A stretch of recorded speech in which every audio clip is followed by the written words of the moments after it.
Mm.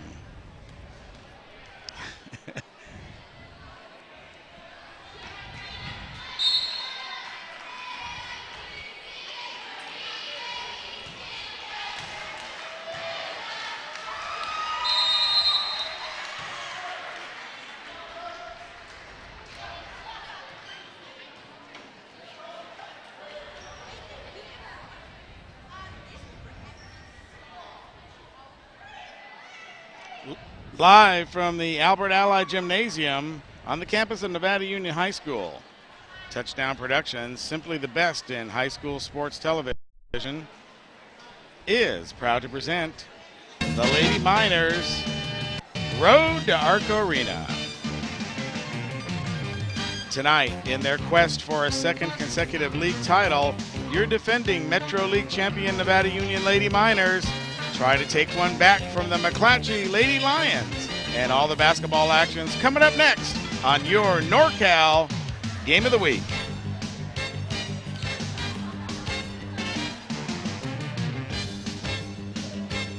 And good evening, everybody, and welcome back to Allied Gymnasium at Nevada Union High School as the Lady Miners take on the Lady Lions from McClatchy. I'm Gil Dominguez along with Alan Barros. Our producer director tonight is the incomparable Brandon Duckett, and of course the entire Touchdown Production sports team is here for tonight's Metro League showdown. But first, like we always do, let's get right to that bonus coverage of the JV game. We have 4:09 remaining, and the score 47-29. And with the call is Mr. Alan Barros. Yep, we're here in the fourth quarter right now. These Lady Miners are on a huge run right now. This used to be a close game. It was 35-29 way back in the third quarter. These Lady Miners are on a 12-0 run right now. And I've seen a lot of athleticism with this JV team. We've seen them a couple times this year. The future of the Miners looks bright. So Cheetah has the ball. She tries to drive the lane, and she's going to be fouled. Yeah, she tried to split through that Nevada Union defense. Tries to go to the bucket, and she makes her way to the free throw line. Driving on her right side. So she'll be in a 1-and-1 situation right now.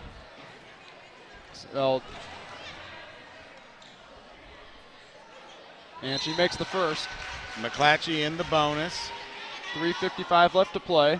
8 fouls for the Miners in this half. And she sinks both of them, making the score 47-31. Becca DeVere brings the ball up court for your Lady Miners. Finds Davidson underneath, shot no good. Gets her on rebound, no good. Scuffle for the ball. Lady Miners come up with it, puts it up, no good. Finally rebounded by Jamie Kirk for the Lady Lions. And Davidson almost got it a third time. And she passed it over to Uchida, over to Bagby. Bagby stops and dribbles. Over to Kirk. Kirk drives, looking for an open lady. Under the basket to Bagby, but she's going to be called for a travel. She jumped up and Paige Prentice right there to put the big stuff on her. That's what created that. Yeah, I gave her a chance not to put that ball in the air. So Lady Miners have the ball. Paige Prentice over to Kristen Dahl. Dahl has an easy line to the basket, puts it up, and it's good. Yeah, she's able to find Dahl right there. No McClatchy defenders in sight. Beautiful passing by the Miners late in the fourth period. And that ball's taken away by the Lady Miners. Over to Paige Prentice. She stops and calls timeout. With 3:03 to play left in the fourth quarter, your score, your NU Lady Miners leading by 49-31. And the McClatchy team looks to be quite a bit shorter than the Lady Miners. They got some height over there. Yes, with Prentice and Dahl and Langley. Yeah, the Lady Lions kept it close for most of this ball game through three quarters, from what I'd seen. But just in the fourth quarter, and towards the end of that third and the fourth quarter, the Lady Miners went on a big run and just made this game out of hand. 18-point ball game with 3 minutes left, a pretty safe lead. And Wayne Brumman, veteran coach on the sidelines, has the Lady Miners in huddle going over some plays. I would have to say that 18-point lead, you want to take some time off the clock. Yes, you do. Just take as much time as you can in their possessions. You got a 30-second shot clock to work with. Just make some extra passes. Be sure to stay tuned for the varsity game coming up right after this as the Lady Miners try to avenge their only loss so far in league this season. Paige Prentice set to inbound, passes it into DeVere. She dribbles up the court, stops, over to Paige Carnahan, back out to Paige Prentice, over to Becca DeVere. She's being defended hard. Over to Davidson, back over to Prentice, back out to DeVere. DeVere shoots the three, no good. Long rebound, scuffle for it. Prentice comes up with it. She stepped on the line right there. They might say she was pushed out. I think somebody stepped on the player there. Yeah, they're saying it's McClatchy's ball now. Jamie Tanaka going down hard on the floor. 2:41 left to play. Uchida with the ball for the Lady Lions as she dribbles it up the court fast. Over to Tanaka. Tanaka drives, shoots, no good. That one nowhere near the basket, off the side of the backboard. Back out to Uchida, shot no good, rebounded by Becca DeVere. She takes over for the Lady Miners. DeVere has that low center of gravity on the dribble there. Back out to DeVere, over to Carnahan. Passes it back out to Paige Prentice. Lady Miners is taking some time off the clock right now. Inside to Carnahan, being defended hard. Back out to Dahl. And they're going to call, the ref puts up the three right there. Going to call three in the key on the Lady Miners. So Uchida with the ball for the Lady Lions. She dribbles. Yeah, DeVere lets her go by. Over to Bagby. Bagby puts up the shot, hits the side of the backboard, rebounded by Dahl. 1:56 remaining here in this ball game. Big defense there by Dahl. Over to DeVere. 49-31 your score. And she's called for the travel. Yeah, defense right there by Bagby. Just got right in the way of Coach DeVere. telling her to calm down. And that's one of the things about her. She's such an aggressive player. She gets so excited to play, and she's so competitive. Yeah, in this situation, you just have to slow it down. Right, you want to slow it down. While you're protecting the lead. So Uchida with the ball, being defended hard by DeVere. Over to Kirk. Kirk dribbles. And that ball's intercepted as Davidson right into Doty DeVere. They're both going for the ball. And Davidson passes it back over to DeVere. She slows things up. 1:23 left to play. Over to Paige Prentice. Back over to Carnahan. She just stops and takes her time. Back out to DeVere. 12 seconds left on the shot clock. Inside to Dahl. Dahl as it's stripped away, and she struggles to keep that ball. And jump ball goes to the Lions. Yeah, she lost the ball on the dribble, trying to go through a lot of traffic down there, and it was easily tipped away, and then it was like a ping pong ball. She grabbed it, though, at the very end. So Uchida with the ball for the Lady Lions. She tries to hurry things up, and they're going to call it. That was a very, very hard hit. Yeah, I'm waiting for the signal from the official. Yeah, as you see Cassie Davidson, lots of pain. You have to shake that off. Yeah, that was a big-time collision right there. And they called the blocking foul on her. So it's unfortunate when you get called for a foul and you're the one that gets roughed up. Well, once again, aggressive play. Even with a minute remaining in an 18-point game, they're not going to give up anything to McClatchy that they don't have to. You always got to play hard, and when you have these big leads, just kind of used as practice for future games. So Uchida will be at the line to shoot for the Lady Lions. Remember, at halftime of the varsity game, we'll have the winter homecoming ceremony, and Alan, I imagine there was quite a bit of excitement around campus this week. We had a big rally today towards the end of the school day, and just lots of festivities throughout the week. Where did they have that? Yeah, the rally took place right here inside the Allied Gymnasium. Oh, it had to be loud. Yes, it was. And Uchida sinks the first of the 1-and-1, so she'll get another opportunity. Homecoming, a very big part of the high school scene. And Uchida hits the second. Bring the score to 49-33. Timeout's called with 1:03 remaining. Well, if you know basketball, 1:03 is a long time, and a lot of things can happen, but it would be very surprising to see 16 points scored to tie the game. Yeah, it's at least about 5 3-pointers and maybe another free throw, and then more buckets if you don't go by the 3-pointers. Well, it would also have to be some crushing defense. Yes. to keep you got to to keep come the up with Miners from defensive scoring. stops, a couple quick steals. Right, maybe some turnovers. Yeah, a little bad luck from the opposing team to get back into it as well. Exactly. I'm Alan Barros, along with Gil Dominguez, bringing you to this bonus coverage of the junior varsity match before the big varsity match coming up tonight between your Lady Miners and the McClatchy Lady Lions.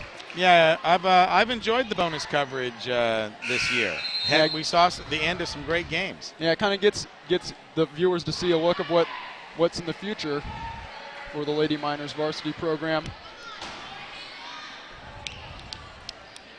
So 1:03 remaining, play ready to resume as Paige Prentice getting set to inbound for your Lady Miners.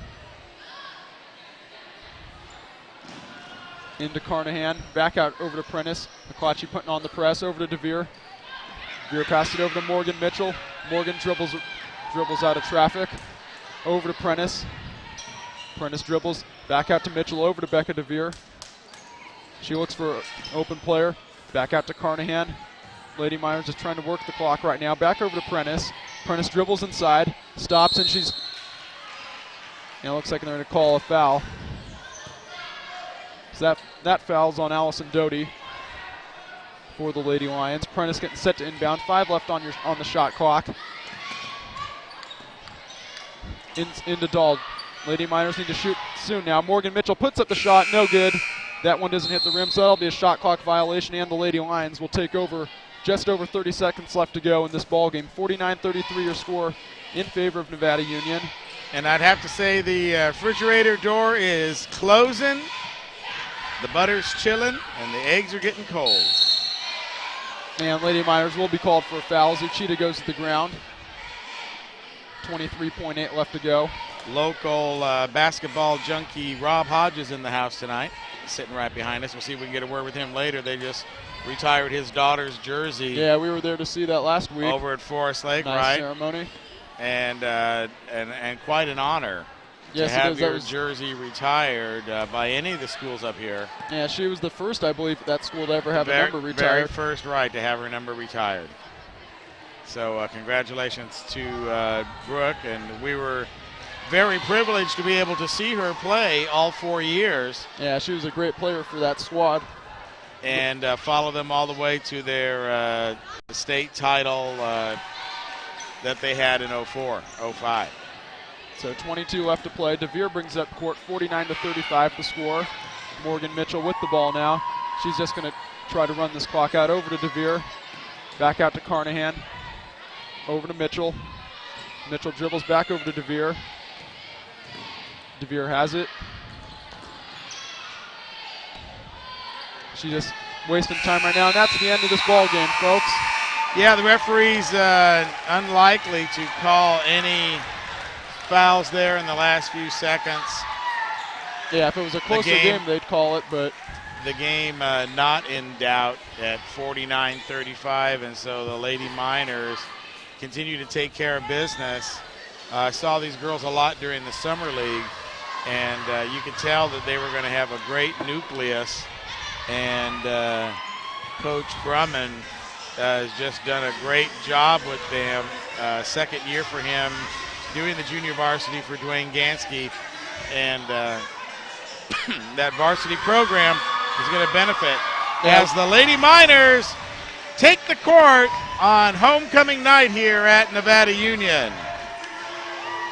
Not even waiting to take the court. Just as soon as the JV got off, they stormed right onto it. Right, and usually you let the visiting team take the court first, so you have the big crowd applause after they get on the court. But Lady Miners doing it their way as they go into their little tip drill there in front and then huddle up at the center circle. And so now we got dueling center circle huddles. I usually don't see the huddles that close together out there. Well, each team wants to have their huddle at the beginning, and sometimes they sing songs and stamp their feet, and that's what makes high school basketball great. Like that freshman game when we were setting up. What a thriller that was, right down to the final second. Yeah, heartbreak for the Lady Miners in that one. It was, but the crowd was delirious when that basket went in and they took the lead for a second. And then when it almost went in for the win, you could just hear everybody erupt and then feel sad because the ball just dribbled right off the rim. Just really exciting here tonight. And we're going to have a few words, of course, from Coach Ganskie and talk about the standings and the stats and everything about this game. But first, let's remind you that the NorCal Game of the Week is being underwritten by Liberty Motors. Owner Gary Alkenbreck invites you to both locations of Liberty Motors to see the latest in automotive technology from Dodge, Chrysler, and Plymouth. And with so many finance options and rebate offers now available, along with a selection of cars, trucks, and 4x4s, Liberty Motors is ready to solve your transportation needs. Hanson Brothers Construction and HBE Rentals. Rental manager Craig Arthur wants you to know that you'll always find the right tools at HBE Rentals.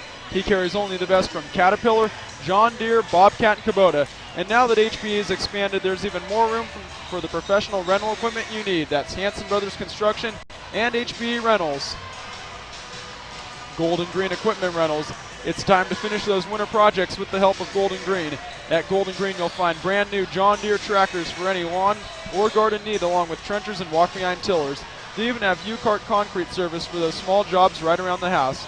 It's all for you at Golden Green Equipment Rentals. Foothill Real Estate and Foothill Financial. Locally owned by Bear River baseball coach Steve French, Foothill Real Estate is a full-service real estate broker with over 17 years of experience. Steve has handled hundreds of successful transactions, so you can buy or sell with confidence with Steve's full-service discount commission policy at Foothill Real Estate and Foothill Financial. And, of course, this NorCal Game of the Week is being presented to you by Touchdown Productions, simply the best in high school sports television. Now broadcasting 31 times a week on our NorCal network of stations.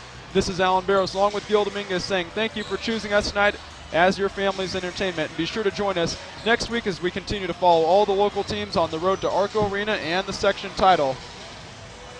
And right now we have Gil Dominguez on court with Lady Miners head coach Duwaine Ganskie. Gil, what do you have for us?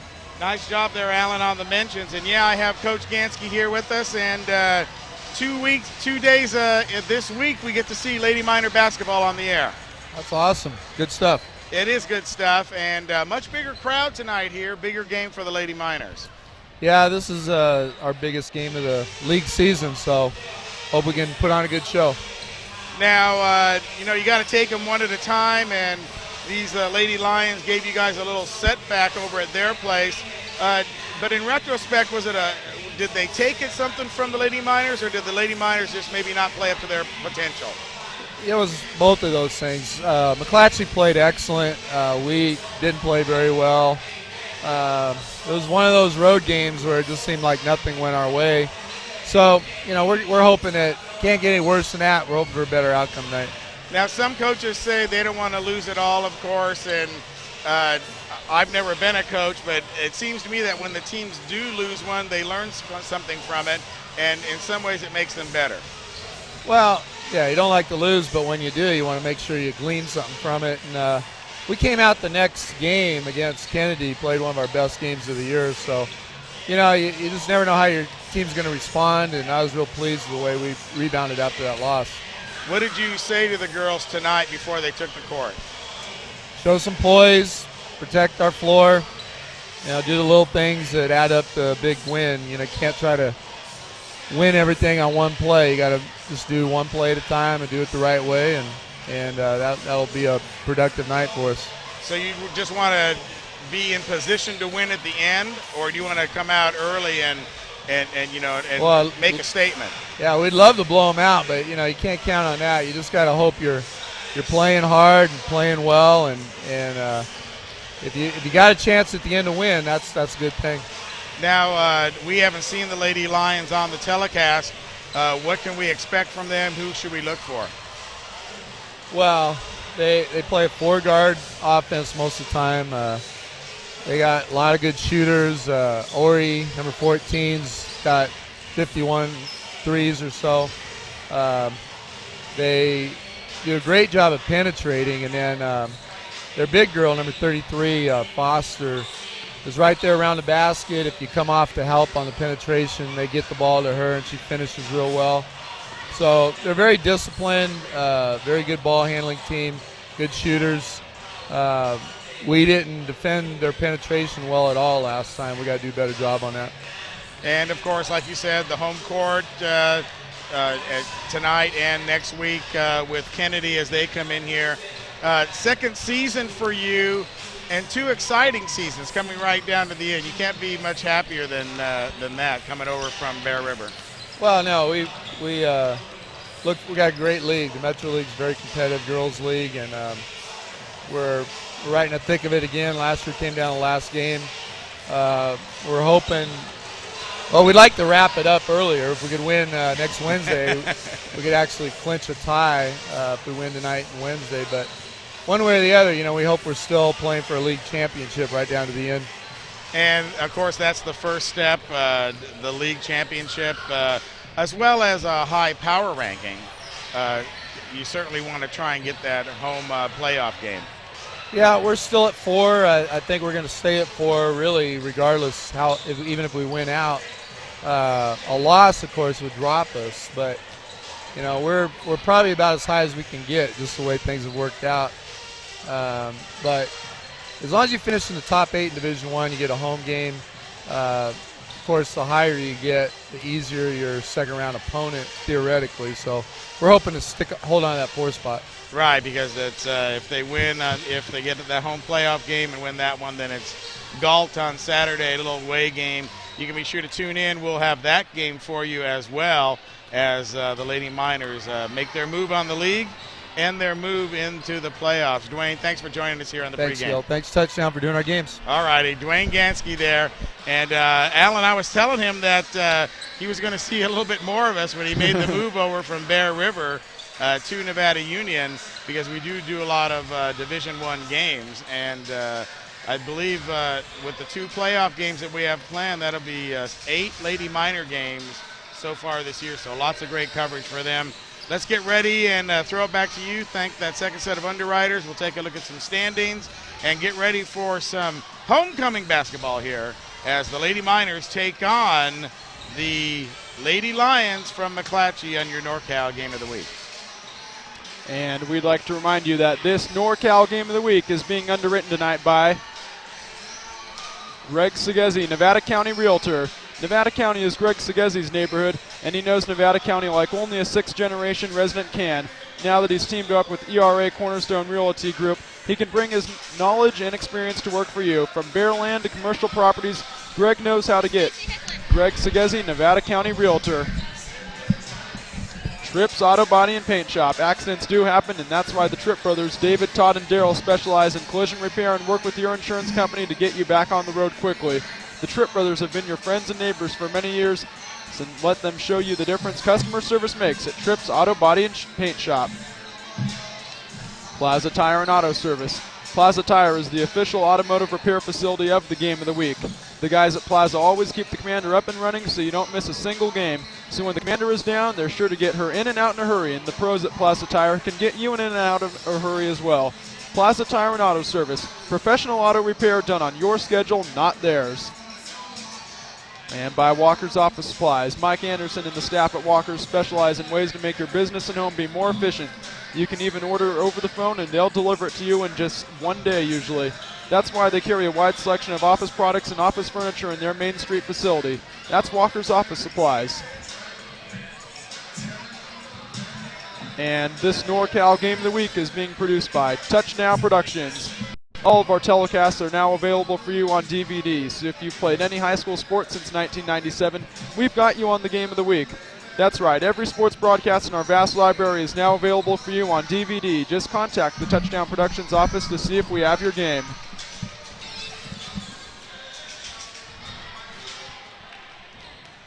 So look at the some statistics here, Alan. A lot of different ways you can look at it. One is the team matchup between tonight's Nevada Union and McClatchy. Both teams are over the state average in scoring, with Nevada Union averaging 54 points a game and McClatchy 52.9. And rebounds, they're both teams are a little bit below the state average. Nevada Union state average is 28.5. Nevada Union's only averaging about 26.1 a game. McClatchy just a tad bit below the state average at 28.2 per game. Yeah, so a little bit of lead there for McClatchy on the rebounds. And assist, McClatchy way out in front, 14 assists a game versus 10.5. But let's take a look at those standings right now, and we can see that it's a tight race here in the Metro League. Nevada Union 8-1, Kennedy 8-1, McClatchy 8-2. So McClatchy, the only blemish on that Nevada Union score right there. Yeah, so we got a 3-team race right now, and then, of course, Nevada Union beat Kennedy earlier this year, so if they are able to beat McClatchy and Kennedy, that'll be huge, and it'll pretty much wrap up the league title for them. But it's all coming down to this last week, and, of course, they'll travel to Yuba City for that final game, but theoretically, the number 1 team is going to beat the number 4 team in Yuba City. So that's why it's important. That's why it's championship week here on your Game of the Week, and we will be bringing you as many playoff games as we can during the month of March. So you want to be sure to tune in. We're going to have our own little March madness, so to speak. We'll be doing 5 games that first playoff week, including 2 times with the Lady Miners, once with the Miners, and then we'll see who's going to round out the other schedule. It's possible we could even do a Placer game.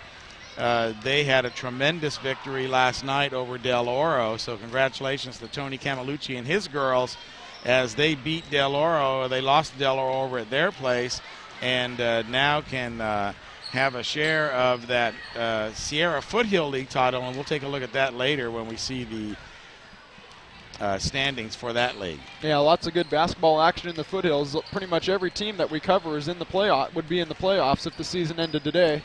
There's a lot of teams that are going to be going. Virtually every team. Bear River boys might even get a home game. So that would be something that hasn't happened in a number of years. So that's a possibility for us to carry that. Of course, Colfax is the number 1 seed in both boys and girls in Division 4. So you got to expect that they're going to be making an appearance over at Arco Arena. Oh yeah, we've seen both of those teams this year, Colfax boys and girls, and they both looked at pretty high-powered squads. The boys were particularly impressive, up and down the court, very quick, and when they turned it on, it stayed turned on. Yeah, we saw them face off against Bear River, and that game wasn't even close. It was about a 25-point ball game. And that's what they've been beating people by all season, is by that margin. So expect to see them. Of course, the games at Arco Arena are March 3rd and 4th. So you want to put that on your calendar. Try and go out and support whatever teams from the Foothills make it that far, because it certainly is quite an accomplishment to be the top 2 teams in the section and get to play where they play the big basketball. And the way things have been going this year, it looks like there may be 2 or 3 multiple Foothill teams that'll be at Arco Arena this year. Well, we've been there before when there's been multiple teams. Colfax 2 years ago won, both boys and girls, and Forest Lake won at the same time. So we had 3 teams there that year. Several years ago, the minor boys played their semifinal game at Arco, and so did the Lady Miners, play for the section title. So we've been there just about with every team, and it's always fun, always exciting, always some great basketball for the fans and for our community as the Foothills takes on Sacramento and the Sac Joaquin section. But right now we're getting ready for some player introductions, and our house announcer, Dennis Sicily, has the mic, and looks like he has a guest singer there for the national anthem as well. Duckett, you can use this other handheld microphone for more ambient sound if you desire. I will put it in front of the table, and it's all yours if you need it. Ladies and gentlemen, good evening and welcome to Nevada Union's Allied Gymnasium, the big house and home of your Nevada Union Lady Lions. And they're calling it the Big House now, so I like that little new name for Ally Gymnasium, as both boys and girls now play in the Ally.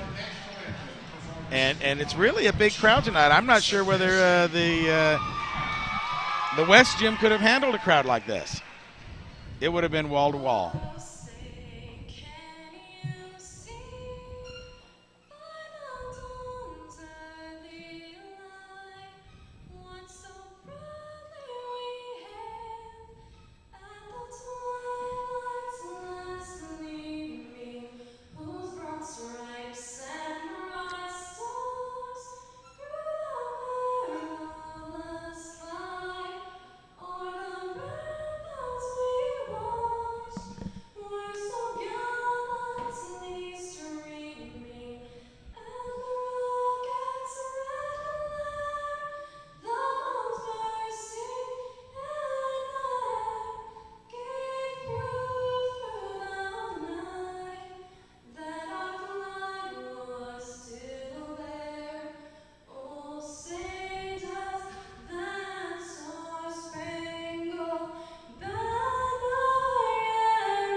Nice round of applause ending the national anthem.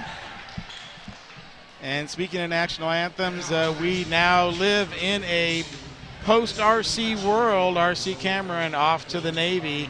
And it seems kind of strange to not have RC around, huh? Yeah, he'll be missed definitely here at Touchdown Productions. Especially for the setup. As we get ready to introduce the players right there. Number 14 is Courtney Horry.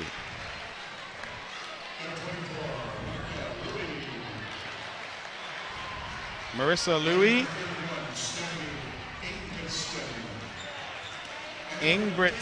Stephanie Ingbritson. And number 33, Sierra Foster, the 6-foot forward.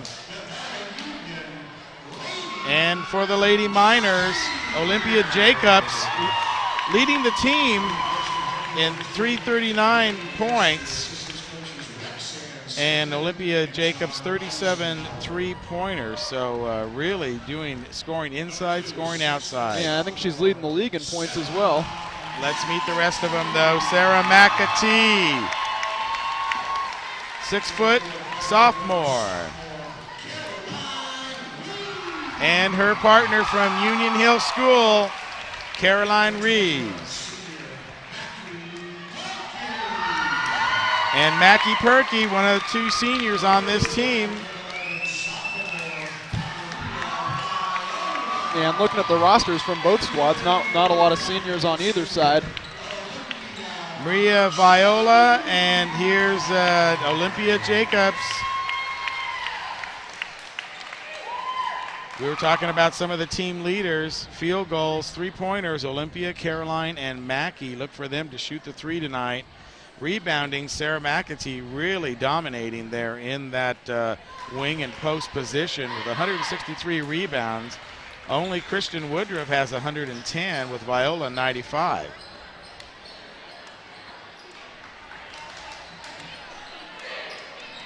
So we're all ready to bring you some Lady Miner basketball action. Glad you're joining us here on your NorCal Game of the Week. It's an honor and a privilege to bring you high school sports each and every week. This is going to be a good one, so sit back and enjoy it. We've got Foster going up against McAtee. And they'll change sides right here. Foster 6 foot, McAtee 6 foot. See how the ball's tossed.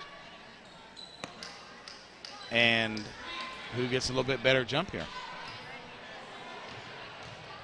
And we've got basketball on the air. Ball goes out to Louie.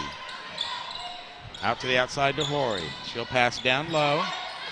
Block it inside, but there's McAtee tipping it away. Yeah, using that size right there, the long arms, to get in the way of that passing lane.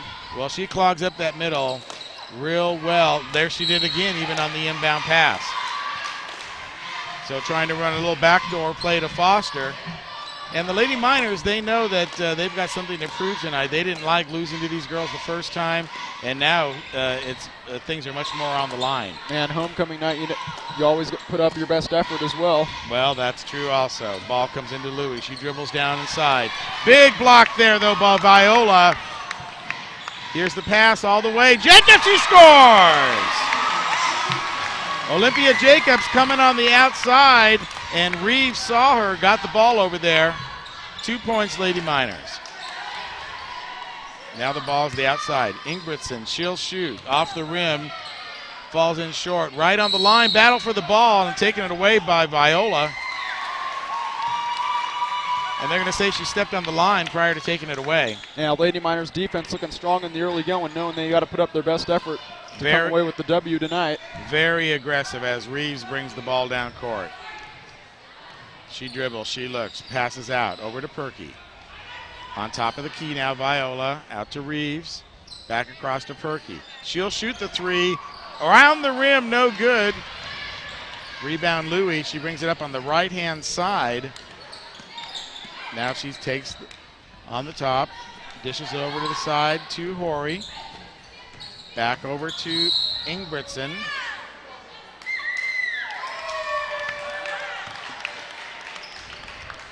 Turnover, McClatchy. So McClatchy not able to do very much. And even though the score is 2-0, Alan, I think the Miners putting on a display of energy, especially on the defensive side. Yes, they are. They're doing everything to frustrate this McClatchy offense as Louis called for the offensive foul that last possession. So Reeves now, she'll bring it around. Perky down inside to Viola. Turn around, a little 12-footer, no good. Lady Miners got to get the shooting going a little bit better to capitalize on these opportunities their defense is giving them. Shooting been a little cold though in the first couple possessions. Now Horry has the ball on the outside. It was defended by Jacobs there. Oh, drops the ball on the line. Ingebrigtsen trying to go back door. Reeves pushed her out of bounds.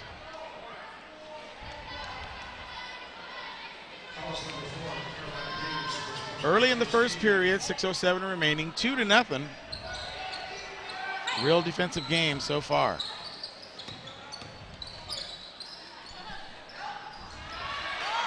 There's Ingebrigtsen's pass intercepted by Viola. And McAtee got a hand on that and tipped it to her as McAtee getting her hands in the passing lane once again.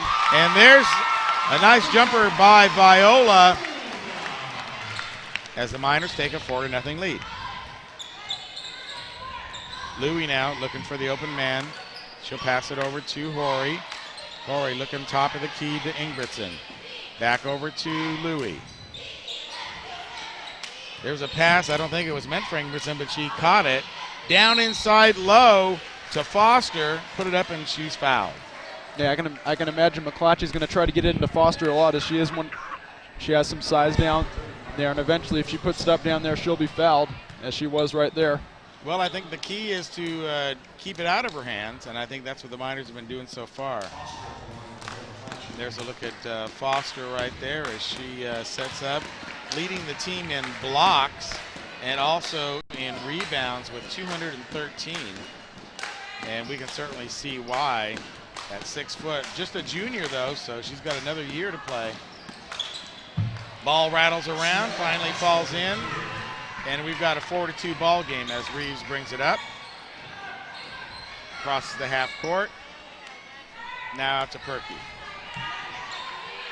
Perky, she'll shoot just from outside the three, and she'll get it! Yeah, Perky likes to shoot the threes a lot. Last game she didn't shoot at all, but she shot 2 tonight, and that one goes in. Shooter, shoot. And Perky is a shooter. Now there's a three for McClatchy by Ingebrigtsen. Long rebound, though. Gets it back. There's Horry, little fake. Tries to drive. Looks like she put both hands on the ball, but no call. There's a shot from just outside the key by Louie, and that's going to be a three-pointer for McClatchy. So Bang, bang, three as the ball goes down deep to Viola. Side shot, no good. Picked up by Foster. As Louie brings the ball up, she'll go outside to Horry. Now back on top to Ingebrigtsen. Down inside deep, but Olivia Jacobs, she's got that fast start. Oh, trying to make the spin move. Almost loses the ball, gets it though. That would have been a beautiful play if she would have been able to put the spin move on her and go in for the layup. And Reeves Limpy goes just to the takes off so outside. fast. Big Viola rebound out to Perky. She tries, looks at the three, decides not to. Jacobs comes over now. She wants the ball in her hand. She's taking it. She's going to dribble off. Back out to Perky inside. Viola. Oh, trying to get the ball down inside to McAtee, but no good.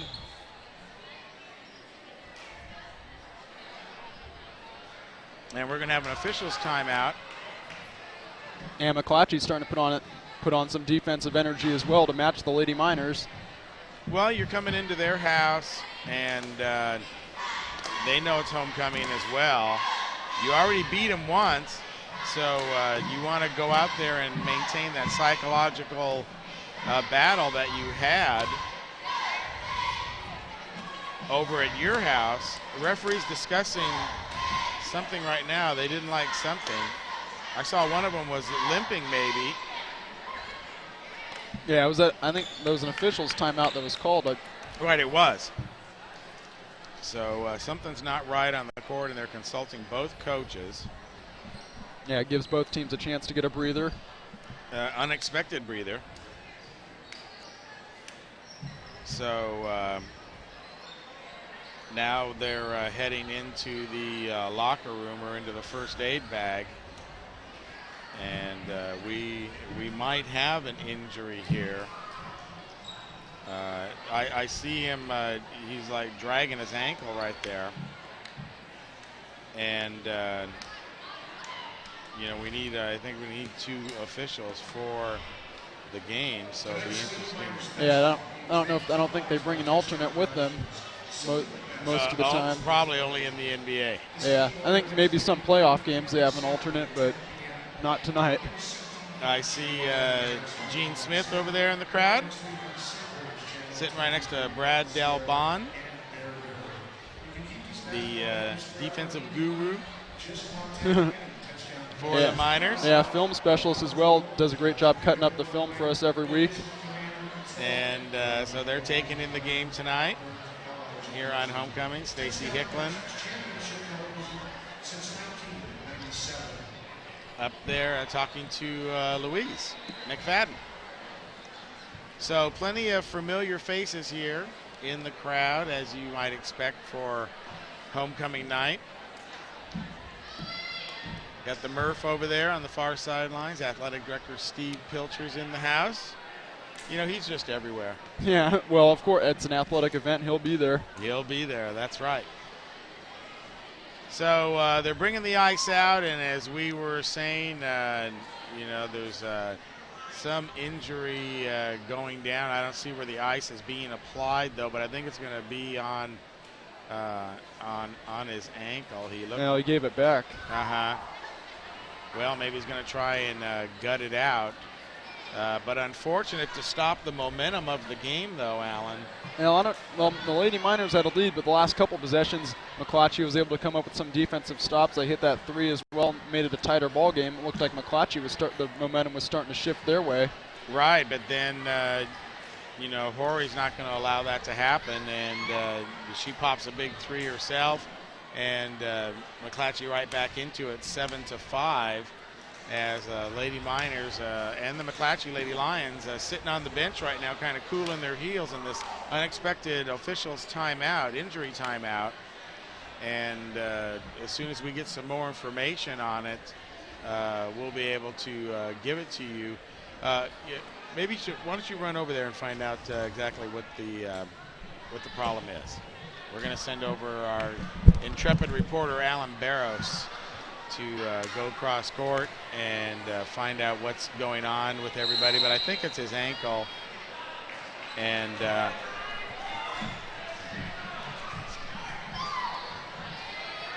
And he's going to the locker room right now. And we'll find out what's going on. So they're going to go with one official, it looks like. Well, the official word is that the referee had popped a hamstring. Okay, well, that'll put you out of commission. I mean, the only thing you could do is stay on one side, but he's going into the locker room, actually. So we've got one referee now for this very important Metro League contest as play resumes, 3:20 remaining in the first half. Your Lady Miners up 7-5. Ball goes outside, and actually it's going to be shot by Louie. Rebound Perky, and here comes Caroline Reeves. Let's see if the Miners can pick it up where they left off. Tenacious defense and an unforgiving offense. There's the ball inside. Low. McAtee puts it up, and it goes! Yeah, McAtee making her presence felt on both ends of the ball. Great defensive play on here, and then driving her way to the basket. So that's the first points for McAtee tonight. They're going to down low and Foster. She'll kick it back outside, though. Foster guarded well, but there's a nice three-pointer. Yep, and that's going to make it 9-8 as Reeves brings it up. Out to Perky. Down inside, McAtee. She's looking. She'll dribble. She'll go up on the left-hand side. Put it up. No good, but Viola is there to pick up the garbage and score it for the Lady Miners. Had a good job right there. Position herself down low to be wide open after that rebound.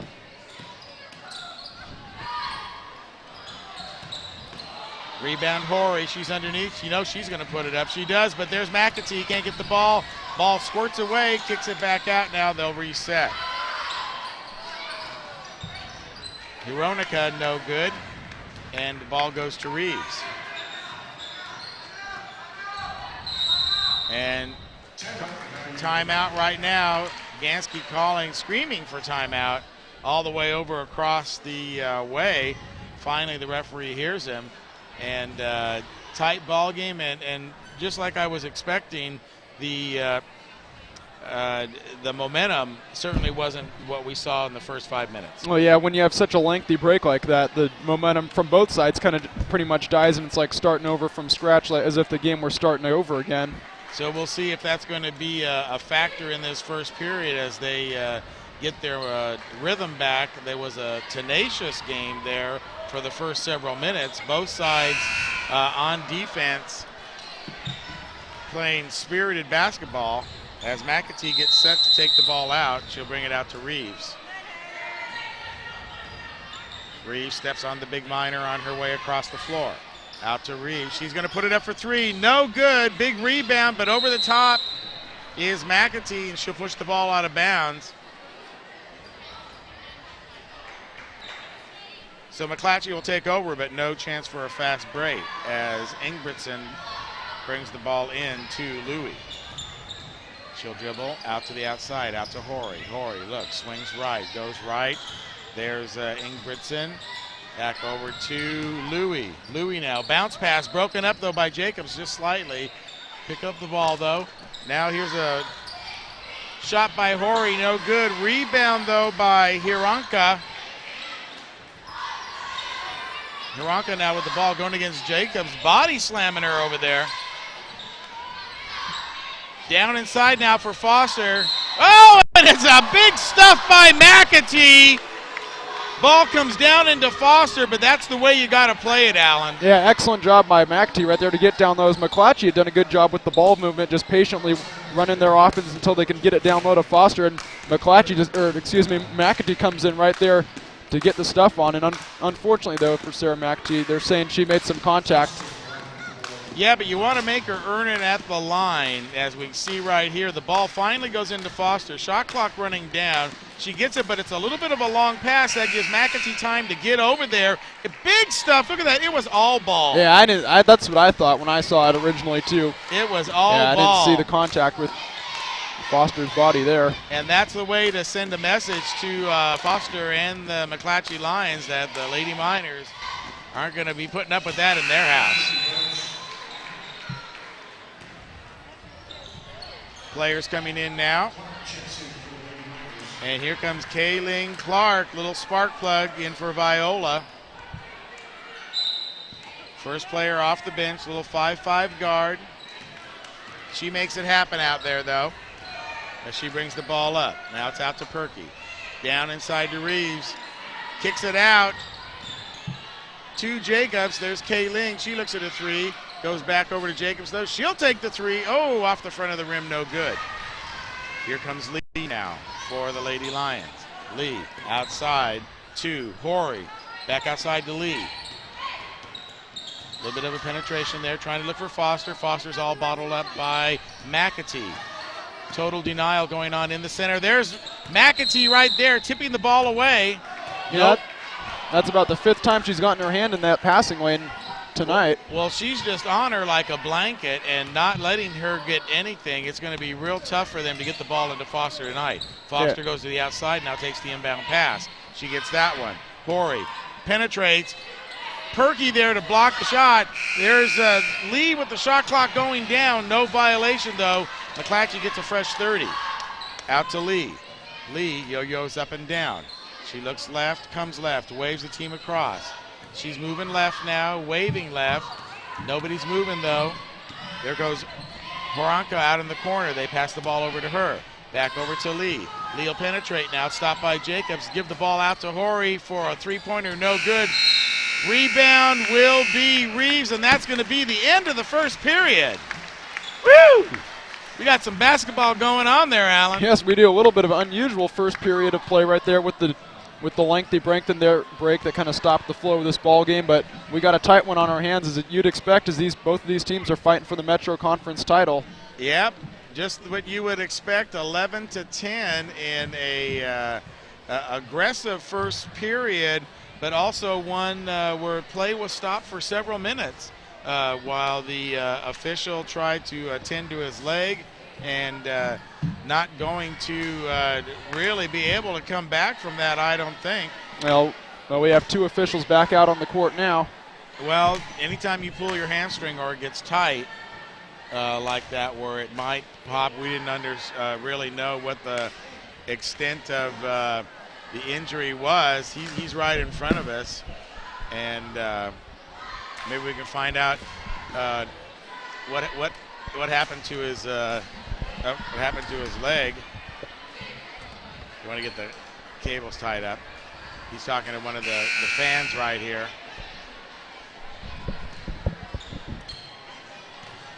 Now it's good to see him back out there. Well, we know his hands. Well, if it's that tight, it may tighten up again. So we'll see. Yeah, you got to make sure it's stretched out really good. Right. These officials just do a great job traveling all over, though, for basketball.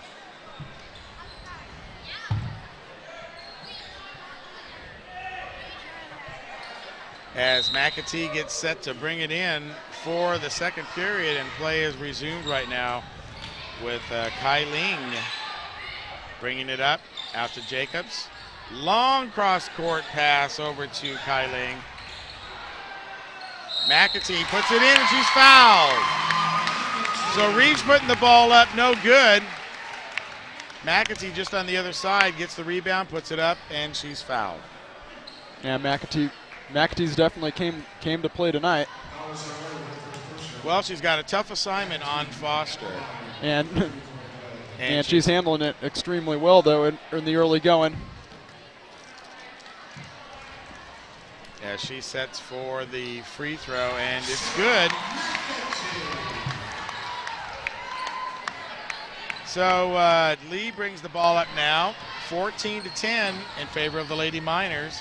As Lee moves over to the left-hand side, she's looking for somebody. She's going to try and beat Perky on the inside. No go there, though. Horanka gets the ball now, back over to Lee. Kick it out to the outside, and Caroline Reeves is the big wall of defense out there. They finally kick it out to Horanka, but no go. Fast break, Jacobs. Oh, beautiful move by Lee to get in her way and stop that easy layup. Yeah, when you see Olympia taking off down the court, usually she has an open lane, but she did a good job of getting back defensively. And Lee's got some speed, and she's already back there now. Jacobs knows better than to try and take it up against her. Passes it off to Reeves, though, on the left-hand side. Score it. 2 points, Lady Miners. As Lee goes right, looks. Back over to Hironka. Outside now to Horry. Back to Lee. She's looking for Foster. Oh, a little bit of, too deep under the basket, though. She can't put it up, so good play anyway by McAtee. McAtee left her alone just for a second. They got that ball into her, but it was too deep under the glass, and she had no shot. And again, that defense of the Lady Miners doing a great job just disrupting the flow of this McClatchy Lady Lions offense.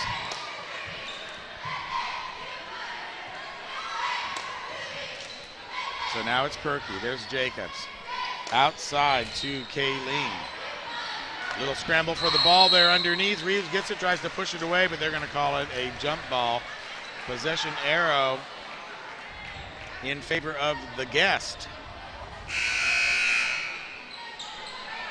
Yeah, it was a good idea by McAtee to try to give it off to Reeves as she saw Reeves going towards the basket, but McClatchy did a good job right there as both defenders collapsed right down on her to stop pass from going through.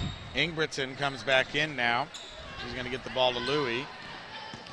So subs do their job for McClatchy, keeping it close. 16-12 is your score, second period. Shot, no good, high rebound. Oh, tries to go up and pass the ball, but she's stuffed there. McAtee. Okay, here's Clark now. Clark will take it over to Perky. Looks down low on the outside. Jacobs all the way across for Clark. She'll go for the three-pointer. Wide open, no good. Rebound, though, out to Reeves. Rattles around, no good, but Reeves crashes on top of everybody for her own rebound. Good hustle. Out to Clark now. Slow it down. Perky down inside to Reeves. Arm fake. Over to McAtee. She puts it out to Clark. Thinks about the three. Dribbles, no good. Perky, shot clock at 10. Reeves out to Clark. She'll put it up from three again. In and out, no good. Took up a lot of time there, but no points for the Miners. Yeah, really patient moving the ball. Unfortunately, that heartbreak right there as it rimmed in and out. Horry now going up against Jacobs. And Olympia putting the pressure on there, knocking the ball out of bounds. Ingebrigtsen will throw the ball in for McClatchy. She brings it to Louie. Louie over to Horry. Horry looks right, over to Louie again. Oh, tipped by Jacobs. She recognized that and saw it coming all the way. Tries to use her speed and gets fouled by Hironica. Yeah, Olympia she jetted off right there, and then McClatchy, all they were able to do was foul to get in the way of her putting up a shot and making her earn it now at the free throw stripe. Beautiful anticipation by Jacobs on the steal. And this McClatchy team very fast. Jacobs put on a burst of speed at the end. We'll see it here. There's the pass. Yeah, here she comes right into the lane, taking that pass right away. And look, she has an open lane to the basket. And then you see number 24, that's Louie, getting right in her way and preventing her from putting up the shot. Yeah, Louie was actually sagging back there for a while, and then she just had to move laterally to come across and commit the foul. Well, like you said, we've seen, especially the last game against Grant, Jacobs really was a closer on all of those fast breaks. And yeah, she had about five of those last game. She was putting on a clinic on taking the ball down, stealing it, and going coast to coast with that shot of hers. And tonight, McClatchy, a combination, I think, of sagging back and a little bit faster team than Grant, able to get down court and get in her way. But that hasn't stopped her, though. Yeah, McClatchy has done a good job on the defensive end to stop her. So 17-12 is the score. Jacobs goes to the line. Gil Dominguez and Alan Barros bringing you tonight's coverage of Lady Miner basketball as they go for their second consecutive Metro League title under the tutelage of Duwaine Ganskie. Ball goes off the heel of the rim, no good. Rebound McClatchy. Bringing the ball up is Ingebrigtsen. She'll pass over to Louie. Louie calls for play number 2. Outside there is Horry. She'll take the ball.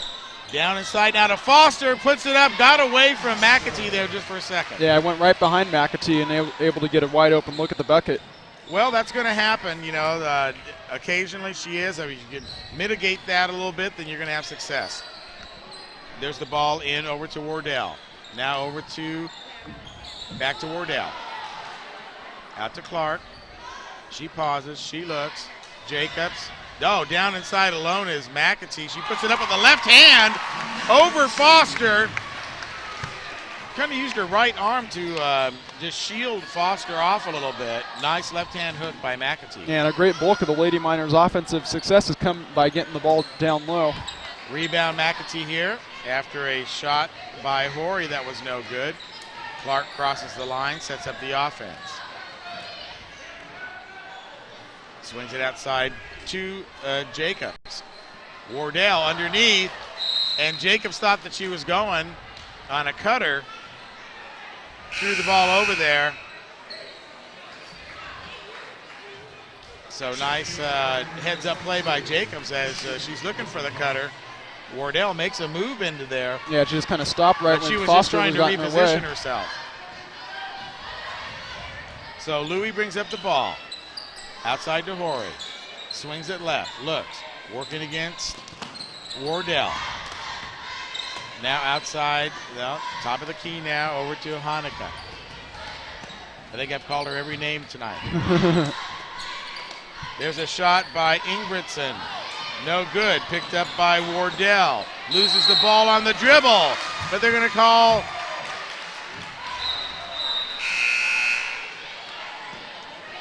They're going to call the turnover against McClatchy. As Reeves... Now they want some clarification here.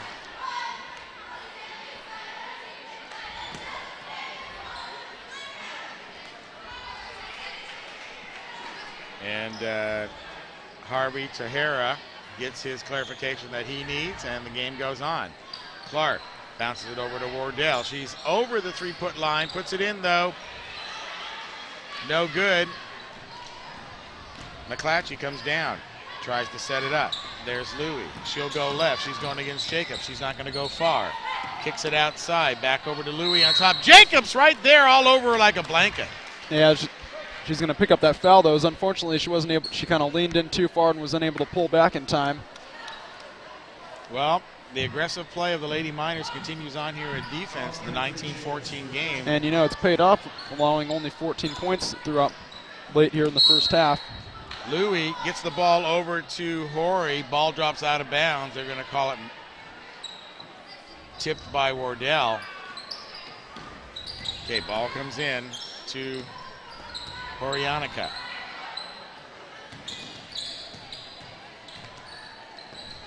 Louis, back out to Louis now. That's a three-pointer. She'll shoot it off the side of the rim, no good, but rebound's going to be, yes, McClatchy. Good heads-up play by Horyanica. Now there's Horry down underneath.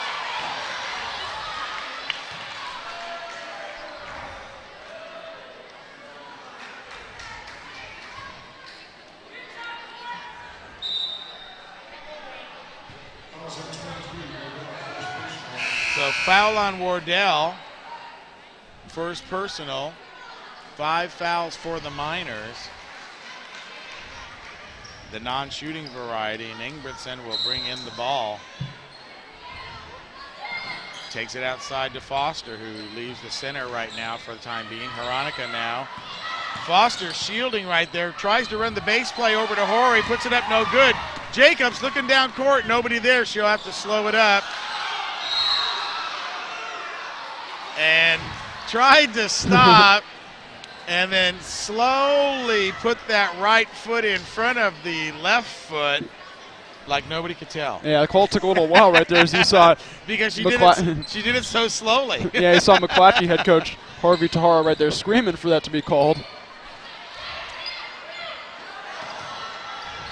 So good stopping of the fast break there by McClatchy creates that turnover by Jacobs.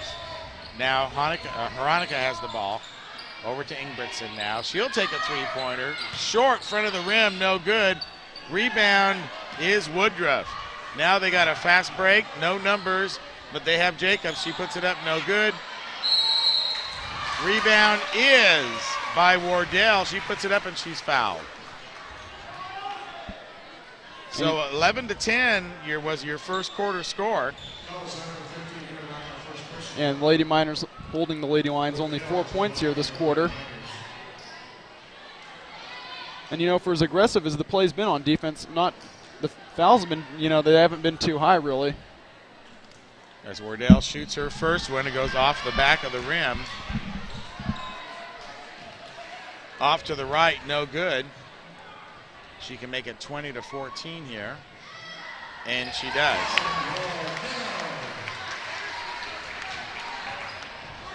So up with the ball is Veronica. She'll stop, she'll shoot. 12 foot, no good. Rebound, Reeves. Long pass all the way out to Clark. She'll put it up. She has time. Yeah! Score it, Clark. Almost ran out of hardwood there, Alan. Yeah, she did. She's fortunate right there. She was able to stop just in time. Veronica with the ball now. 5 feet outside. Pass into Corey now around the outside. She terminates the dribble. Looks over to Ingridson. She'll shoot. 3-pointer, no good. Back of the rim. Reeves off her hand. Fortunate bounce over to McClatchy. Veronica now. She'll take a shot. No good. Rebound, Jacobs. Long pass. Clark again. Off the glass. Score it! Crowd roars its appreciation for the effort there. Back-to-back layups as time ticks away here in the second period. 24-14. Lady Miners building a 10-point lead. Oh, my. Yeah, Clark was providing a spark coming off the bench here in this second quarter. Veronica now. Down. No good. Kick it out to Horry. Top of the key. Tenacious defense. Goes up against Clark. Whistle is called.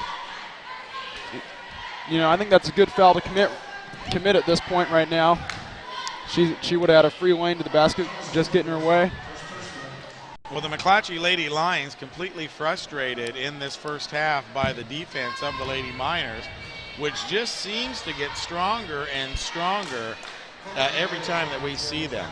And, you know, from that first possession when McAtee got her hand in the lane, I had a feeling this was going to be a strong night for this defense. Well, they need a strong night. They need a strong game because Kennedy comes into the house next Wednesday, and it'll be the battle for the Metro League right there. So here's Horry at the line. She puts it in, one of their top shooters. And at the buzzer, Wardell, excuse me. And that'll be the first half. So 24-16 is the score. And that's 13 points for the Miners and 6 points for McClatchy. So after an 11-10 first half, first period, close one, Lady Miners pull ahead and almost, actually they do, they more than double the score of the McClatchy Lady Lions in the second period. Yeah, they got a big lead towards the end. It was double digits at one point just a few moments ago. And so, as we were telling you, it's halftime here at the winter homecoming as they start to roll out the red carpet. And before we get to all of the ceremonies that are going to be here tonight, we'll find out who is the new queen for the winter home. Are you going to the dance? Yes, I am. There you go. It's tomorrow night over at Vets Hall. The Vets Hall. Down in downtown Grass Valley. But before the ceremonies, like I said, we'll thank the underwriters that are bringing you tonight's show and for your basketball season. And, of course, we're talking about Liberty Motors. Liberty Motors is the place to turn for all of your transportation needs. That's why Liberty Motors is the diesel depot for all of Northern California. And GM Ernie Shoemaker wants you to know that with over 30 Dodge Ram trucks on display, Liberty Motors has the truck you need with the accessories that you want over at Liberty Motors. Hanson Brothers Construction and HB Rentals. Hanson Brothers Construction has years of experience in the construction industry, and they're one of the area's largest. Jeff Hanson and his crew are always ready to help you, whether you're cutting a road or clearing a house pad. Hanson Brothers Construction and HB Rentals, helping to build a better Nevada County, one project at a time. and by Golden Green Equipment Rentals. Golden Green is a complete rental service center in Grass Valley for both homeowners and contractors. They're open 7 days a week because they know your work never stops. They also have a newly remodeled rental center complete with many products you need like gloves, earplugs, shovels, and straps, and it's all at Golden Green Equipment Rentals. Foothill Real Estate and Foothill Financial. Bear River baseball coach Steve French is the owner of Foothill Financial, a full-service mortgage lender with rates that are always guaranteed. Steve knows all the wholesale lenders, and that's why they'll find you the best rate on every type of loan, from construction to home equity at Foothill Real Estate and Foothill Financial.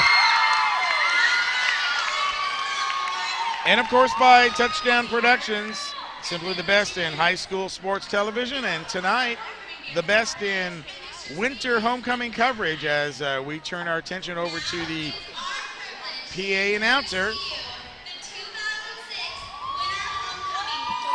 And here they are, the 2006 winter homecoming court. Yeah, it's Sam Cartan right now coming out with her dad.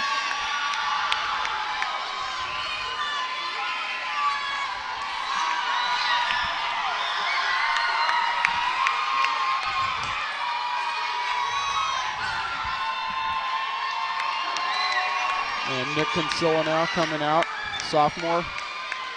So the sophomore princess.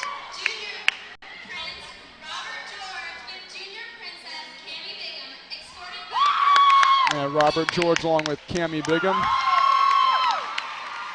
And a proud papa.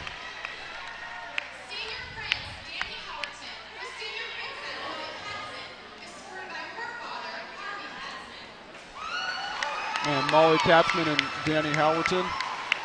Now, how long ago did they have the voting for this? The elections actually took place over a week ago. I think it was like last Wednesday or something, the week before homecoming week started. And they had to keep all the results secret. Well, they revealed them actually that day just for the seniors, though they don't reveal till tonight. Right. And Trevor Montre along with CCN, right?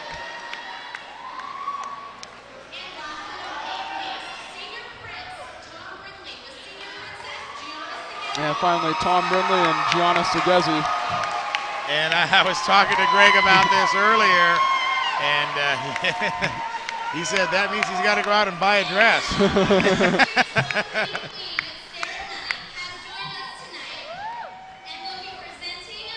And here comes last year's homecoming queen. No stranger to the game of the week. Outstanding basketball and softball player and star, Sarah Nunnick. Yeah, we saw her quite a bit last year. We certainly did. And it's nice to see her a year later. Yeah, it's tradition. They always come back. What a great player she was for the Lady Miners. Played a great shortstop for that softball team, helping them win the Metro League title for the second year in a row. Yeah, she presents it. The freshman prince and princess with their crowns. And this is all part of the great school spirit, I think, that we see no matter what school we go to. Yeah, it's just pretty much a tradition that's gone on for years. All part of the high school experience, and that's what makes covering these games really so much fun. They just recycle those kids every year, I think.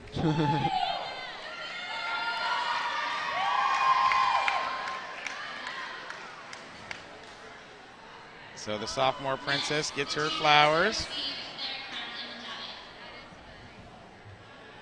And Sarah Nunnick faithfully completing her duties. So did you go to the homecoming dance last year? Well, I went to the last one during football season. During football season, right.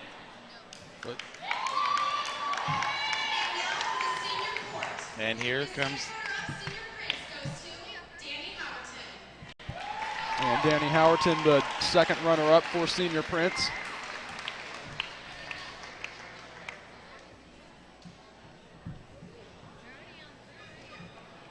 as Sarah goes over to get his award and puts it around his neck.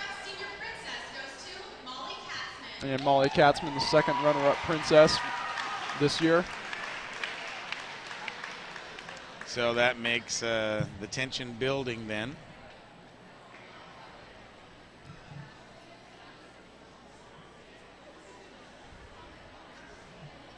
Allied Gymnasium is a buzz.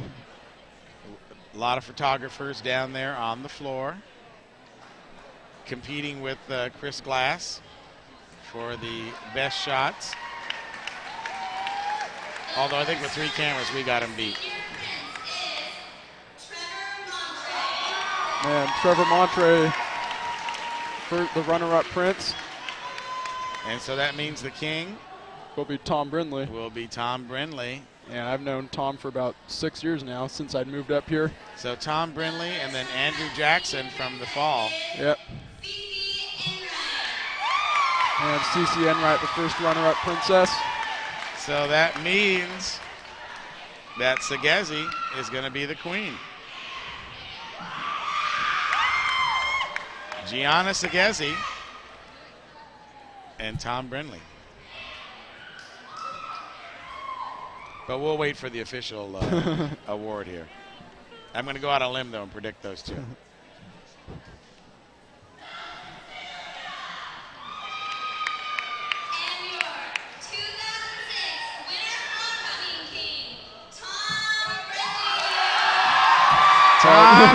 Tom Brindley gets a big crowd applause from the crowd here as he becomes the king. Yeah, of course, Tom, a key member of our section championship football team this year, playing cornerback.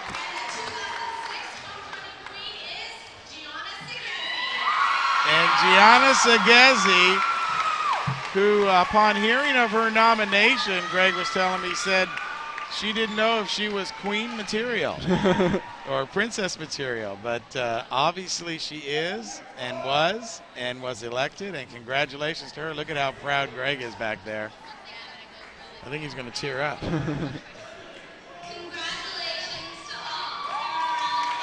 And congratulations, both of them, Tom Brindley and Gianna Segezi. And now they'll be escorted back.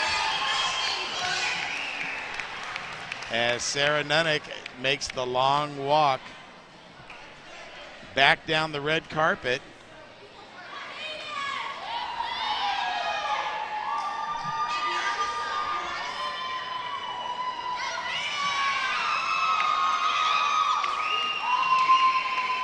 Just a nice tradition here. You know, when I went to school back in the Stone Age, they didn't have the winter homecoming. Really? Just had the Just one the home. football one? Just the one. That was it. I don't know when they invented this. I think it has something to do with the dressmakers. They needed to sell more dresses. Yeah, the stores love this time of year. Well, if every high school is having a winter homecoming, then that's double homecoming right there. Can't wear last homecoming dress. And now Brindley's going to have to go buy a suit, I think. As Gianna Segezi and Brindley walk down the red carpet, concluding the halftime ceremony here at Allied Gymnasium, where we've got a great game. Miners with a 24-16 lead over the McClatchy Lady Lions in a payback game. And we're going to be bringing you more action as soon as we let you know that tonight's NorCal Game of the Week is being underwritten by Greg Segezi, Nevada County Realtor. You saw him right there. Now you can let your fingers do the walking when you shop for property at Nevada County. GregSegezi.com. At GregSegezi.com, you'll find the latest information on all the properties that are here local, complete with maps and photos. And of course, Greg will always treat you the way he would want to be treated, with honesty and integrity, over at Greg Segezi, Nevada County Realty. Tripp's Auto Body and Paint Shop. Nobody likes to be without their car after an accident. That's why you can count on the Tripp brothers, David, Todd, and Daryl Tripp, to get your car repaired as quickly as possible with quality parts to get your car back on the road so you can get back to your life. And they work with most major insurance companies. That's Tripp's Auto Body and Paint Shop. And the good buddies over at Plaza Tire and Auto Service talked to Mark Hauser today, and he was saying, you know, Gil, if it's round rubber and it rolls, then we've got it over at Plaza Tire. And they really do appreciate your business and want you to know you can always trust the integrity of Plaza Tire. They stake their reputations on it every day, and with 2 locations to serve you, they'll always be there to take care of you. Plaza Tire. By Walker's Office Supplies. Mike Anderson at Walker's Office Supplies carries a selection of office products on hand to help you be more efficient, including used office furniture in the back warehouse, or you can even order from their catalog and receive products the very next day. Mike knows your business needs and his staff knows your name because they're local just like you. That's Walker's Office Supplies. And, of course, the NorCal Game of the Week is being produced by Touchdown Productions, simply the best in high school sports television. Gil Dominguez along with Alan Barros, our second-year intern, joining us tonight on the program. Sure to tune in every week on our NorCal network of stations, ACTV Channel 20 in Auburn, Seabridge Connections Channel 23 in Colfax, Weimar, Alta Sierra, Bear River, LOP Channel 7 inside the Lake of the Pines community, and of course NCTV Channel 11 here in Grass Valley, Nevada City, Penn Valley, and All Points West, as we continue to bring you the best sports coverage that we can possibly offer, and that means basketball right now. Basketball season right down to the wire here. Right in the thick of things, Right. getting ready for playoff time. And Duckett, if we can, let's take a look at some of those standings from around the league. We got the updated standings for the end of the week right here. We were already talking about the Placer team last night, Lady Hillman, with a big win over Del Oro. And that we'll see that reflected in as well. But we've also got some tight contests in the Pioneer Valley League as well as the Metro League, which we're seeing here tonight. Yeah, you see that like McClatchy, Kennedy, and Nevada Union, all 3 right in the thick of the race for the title right now. Of course, NU with the 8-1 record in the league. McClatchy half a game behind them at 8-2. Right, and then over in the PVL, like we were talking about, Colfax and Bear River going at it. That Bear River's the only team that'll catch them. Colfax undefeated, 10-0, and of course that big pivotal game coming up on February 17th, and we'll have that for you here on the Game of the Week. And it'll take a look at the Sierra Foothill League. Placer right now on top, tied with Del Oro after that win last night, both at 11-1 in league. Then Rockland trying to catch up right now, stay in that playoff hunt with a 9-3 record in league. Well, Placer girls needed that to get that Del Oro monkey off their back, and they did, and now they're looking real good to share that league title. They can win out the season. And, of course, over in the Central Valley Christian League, Forest Lake Christian dipping down to 3rd place after 2 losses to Woodland and a loss to Waldorf, who is leading the league, is undefeated right now, 12-0. So they'll be heading into the playoffs, not as the league champion this year, but certainly with a high seed. I want to say they're I think they're 6 is what they still do. 6 right now, right. They changed places with Woodland Christian. Yes, that still means a home playoff game for them. Yeah, at least one, and that'll be on the first day of the playoffs, the 21st. So lots of games going on that Tuesday night. At Placer, at Forest Lake, and at Colfax, and Bear River too. So lots of good basketball for you to go see, playoff basketball, as we begin what will be the 3rd period. And it's going to start off with a little 6-foot shot inside the key by Maria Viola, and Miners pick up right where they left off. Ball inside to Foster now. See, they automatically try to get it to Foster on the very first play. I think that's interesting, Alan, because they were frustrated and stymied all the first half. Yeah, they tried to get it to her a lot, but that's been really successful for them this season. Is she's a good player down low, and you got to go to your bread and butter if you want to be successful, and eventually you'll do well. Well, they shut it down for most of the half, and they're going to make her earn it at the line there. She completes the 3-point play. 26-19 now as Reeves brings up the ball. McAtee right in front of us, looking for somebody to go to. Viola there Over to Jacobs now outside the three-point line. She'll dribble. Over to Perky. Perky looks. We've got 10 on the shot clock. Over to McAtee. She'll go in, penetrate, no good. Viola puts up a prayer, doesn't hit anything. And Lee brings the ball up. No, it's not Lee, excuse me, that's Ingebrigtsen. Down and low to Foster again. Twice now they've gone to Foster inside and she's put it up. So new strategy, or trying to employ their usual strategy against the Lady Miners here in the third period. Yeah, Lady Miners just got to try to match that intensity that they had on that defensive end in the first half. Perky over to Jacobs. Jacobs, she'll penetrate, kick it out now to Reeves. She'll go in 6 foot. Viola again for that little 6-footer, no good, off the front of the rim. Miners have gone cold here after they're making their first 2 points in the third period. Ball out to Horry now. Over to Louie. Kick it way outside there to Veronica. There's a three-pointer put up by Ingebrigtsen, but no good. Jacobs now brings up the ball. Long pass over to Reeves. She's got a free shot to the basket. She'll take it, put it off the glass.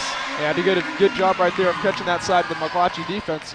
Well, it was right there. It was the fast break that did it for the Lady Miners. Opened up some players for them down low.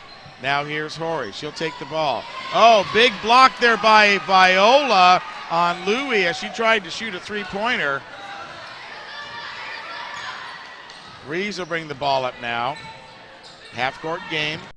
She'll go over to the left-hand side. Looking for Perky. Top of the key. Just over to the right. Over to Jacobs. She'll penetrate on sign. Go to the baseline. Put a move on her. Put it up off the glass. Score at Jacobs. That was a great drive down the baseline for the Lady Miners as they kicked the ball out to Jacobs, and she saw that she could perhaps beat her defender down that baseline. Yeah, she does a good job usually on that baseline. She's able to blow past defenders lots. But she couldn't get all the way there, so what she did was she pulled up short. The defender went by her, and that allowed her to put it off the glass and therefore make the basket for the Miners, who lead 30 to 21 right now, just seconds into the third period here at Allied Gymnasium.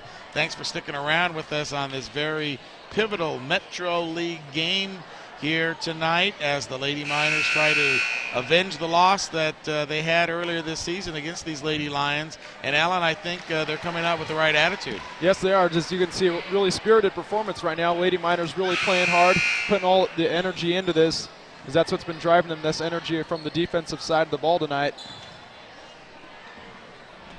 So McClatchy will take out the ball at the half court. Taking it out is Ingebrigtsen. Over to Veronica. Now they give the ball over to Louie, who dribbles. Over to the left. She's looking, she's looking, she's looking. On top of her is Viola. Bounce pass. Inside. Back out. Now they get it into Ingebrigtsen. Back out again to Louie. She'll dribble top now. Viola all over her. Get the ball into Foster, but there's help from the backside by Reeves with McAtee. So she's not able to get a shot. Good defense by the Miners. Bringing that help in there as soon as she got the ball. Reeves, she'll shoot the three. No good. Rebound will be Louie. Brings the ball up. Foster gets set underneath. McAtee finding out where she is. Backs her away for the rebound. Reeves on the floor, though. It's going to be a jump ball. And it goes to the possession arrow going to the Lady Miners. It's a good job by Reeves right there to fight for that loose ball. And it's going to be McClatchy ball. Yeah, he pointed towards the Lady Miners direction originally, then changed it. Trying to get the ball into Foster, but too many tall trees there. And there's McAtee, you get in there right in, her hands right in that passing line. Well, we saw her do that already on the inbound pass as Reeves goes to the right-hand side, tries to put it up from about 6 feet out as she's going to the end line. She's fouled. She'll go to the line.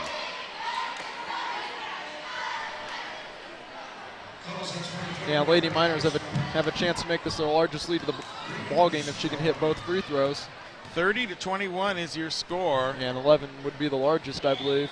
4:22 remaining. And Reeves calmly sinks that shot, nothing but net.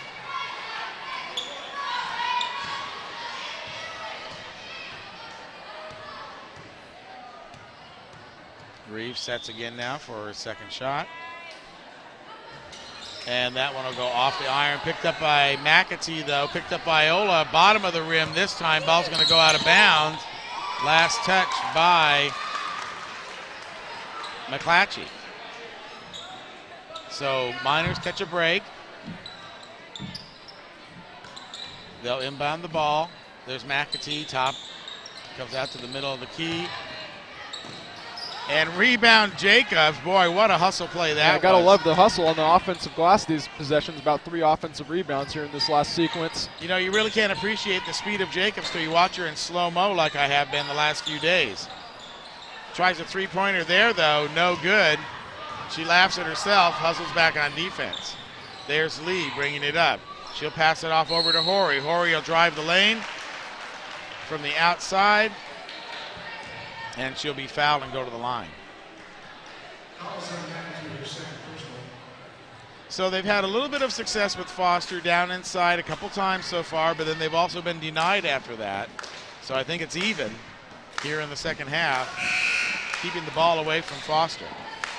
Yeah, I think that McClatchy right there during halftime, they might have found some adjustments to try to get Foster some more open looks, but the Lady Miners been able to stymie her since then. Woodruff coming in for Viola. She'll have some fouls to give there. Big 6-foot post player. She'll be going against Foster also. So Ganskie throwing the weapons there. He's got some height this year, and he's working with it as Reeves brings the ball down. She'll hop, she'll jump, she'll dribble. She'll go to the right side. She'll kick it out to Jacobs. Over to Perky. 3-point land inside. Ball stripped away, though. Great play by Ingridson. Ball's over to Lee, and she will travel.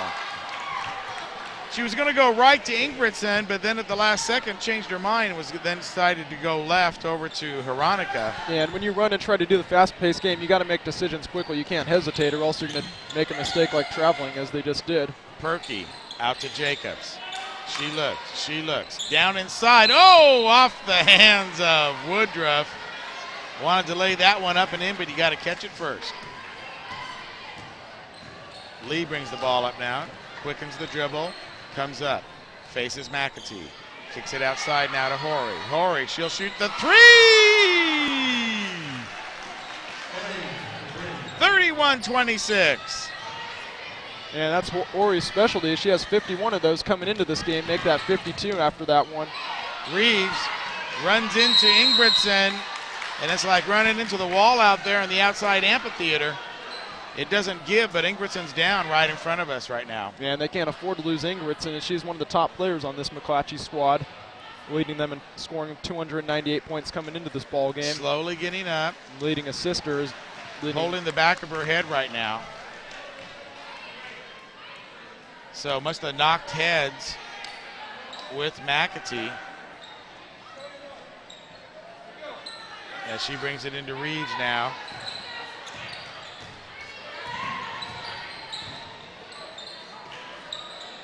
Reeves over to Perky. Jacobs on the left-hand side now. Down inside low. Kick it back out to Reeves. Over there to Viola.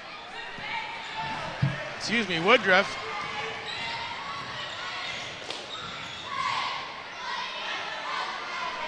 Ball is with Lee.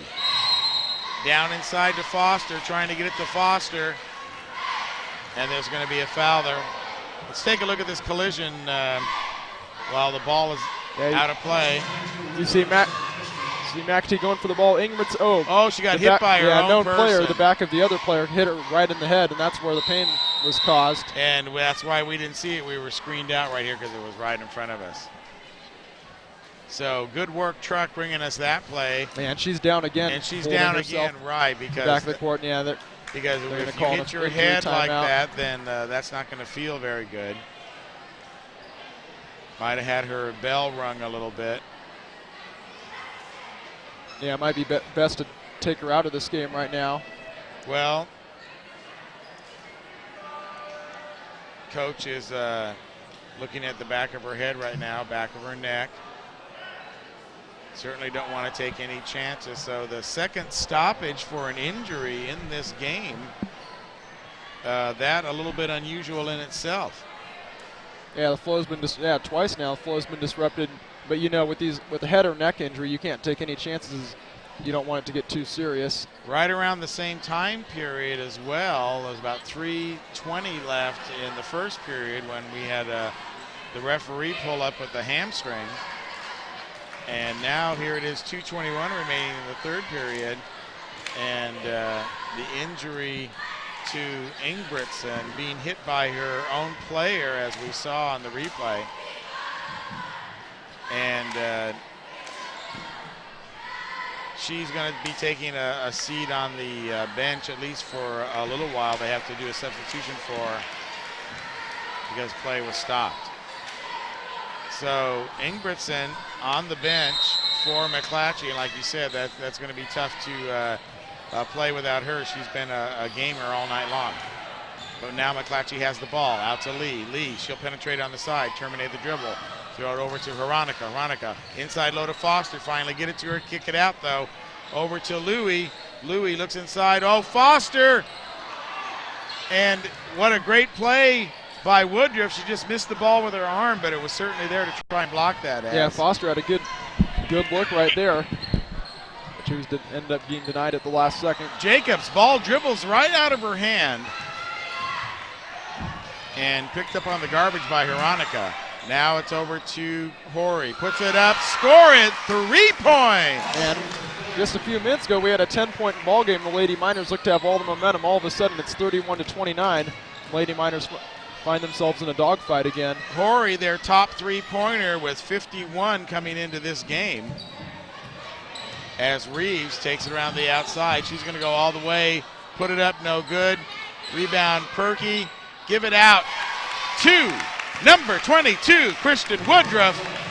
Score it, Lady Miners. Yeah, much needed basket as they'd gone scoreless for a few minutes.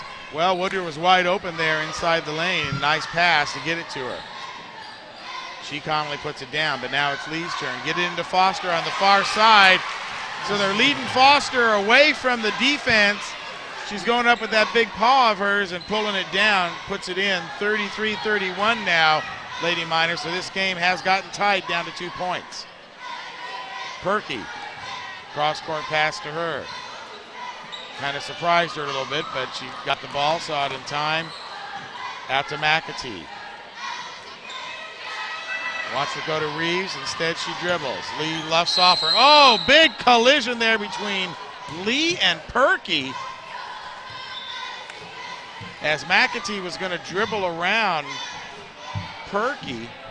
Yeah, they're calling Lee for the foul.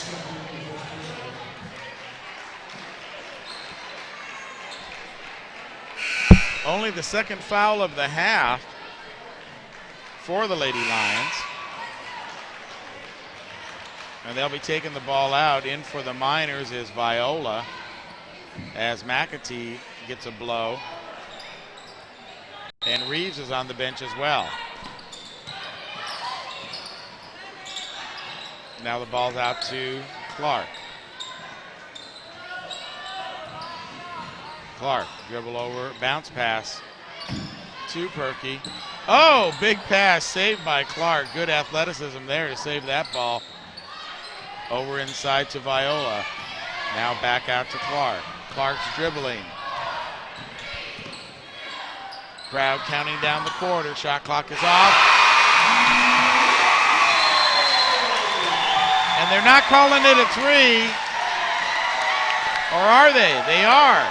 Regardless, it's a much-needed basket right there. That sets the tone for the fourth quarter, giving the Lady Miners some momentum back. At the buzzer, 36-31. So big-time three-pointer there. And the crowd was kind of helping them out there, letting them know how many seconds were left over. Yeah, Kylie Clark was able to deliver the pass right at the last second. McAtee was able to get the shot off right as time expired, and a much-needed basket for your Lady Miners. Well, that's the person that you want to have with the ball because, as we have already stated, in three-pointers, Matty Perky, 13 on the season, and third leading scorer of three-pointers for the Lady Miners. Yeah, during that third quarter, though, the McClatchy offense had an answer for their Nevada Union defense, winning that quarter 15-12, almost scoring as many points as they did in that entire first half. So good quarter for McClatchy as they take not the lead from the Lady Miners, but certainly make it a tight ball game going here into the fourth. And like Ganskie said, he wants to be in a position to win at the very end.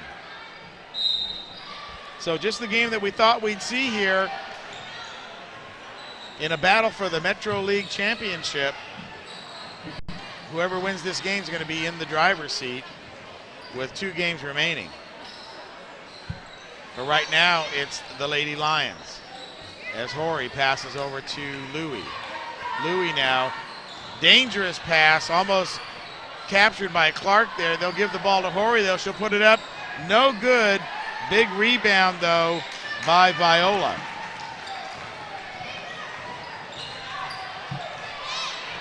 Clark with the ball now. She'll over to Perky on the side. Little lob in pass to Woodruff. Score it, Lady Miners! An excellent pass right there. She was able to make the pass high, and Woodruff jumped up, got the ball to Tyus points, and none of the McClatchy players could get to that. Foster not in right now for the Lady Lions, so Lady Miners taking advantage of that, lobbing it into their big girls for an easy basket. As Woodruff really shields the ball in there. Good play by McClatchy, though, to get the ball back. There's Woodruff for the rebound.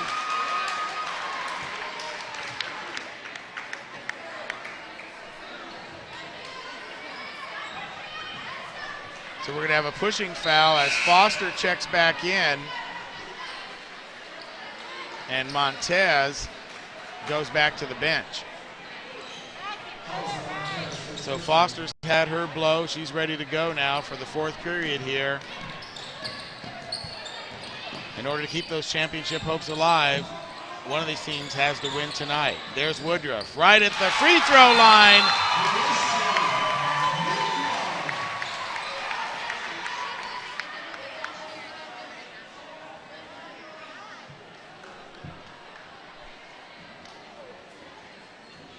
Okay, and I think they're questioning the score right now. And we'll see what happens here.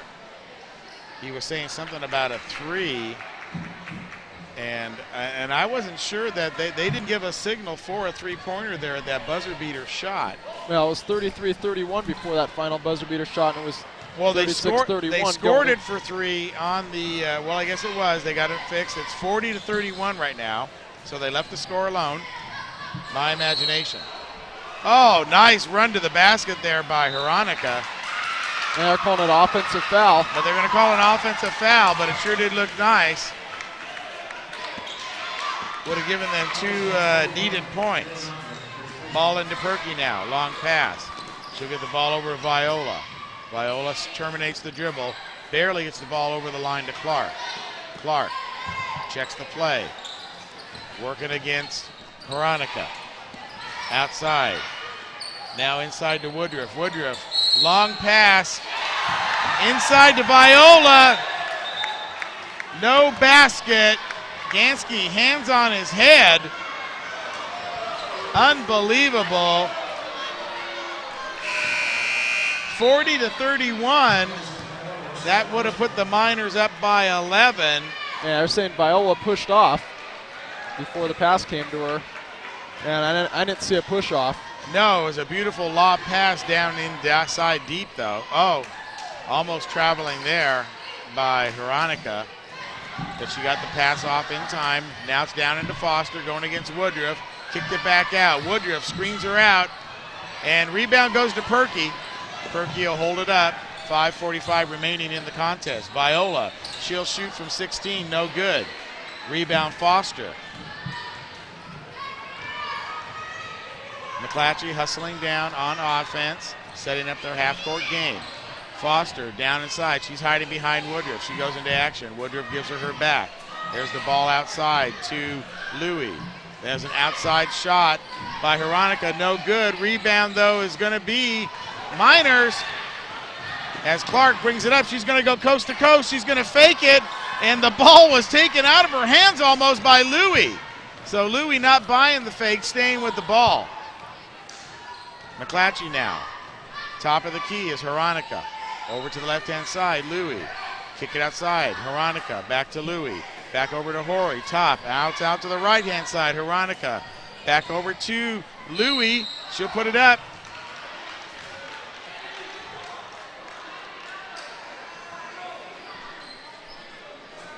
And she'll go to the line.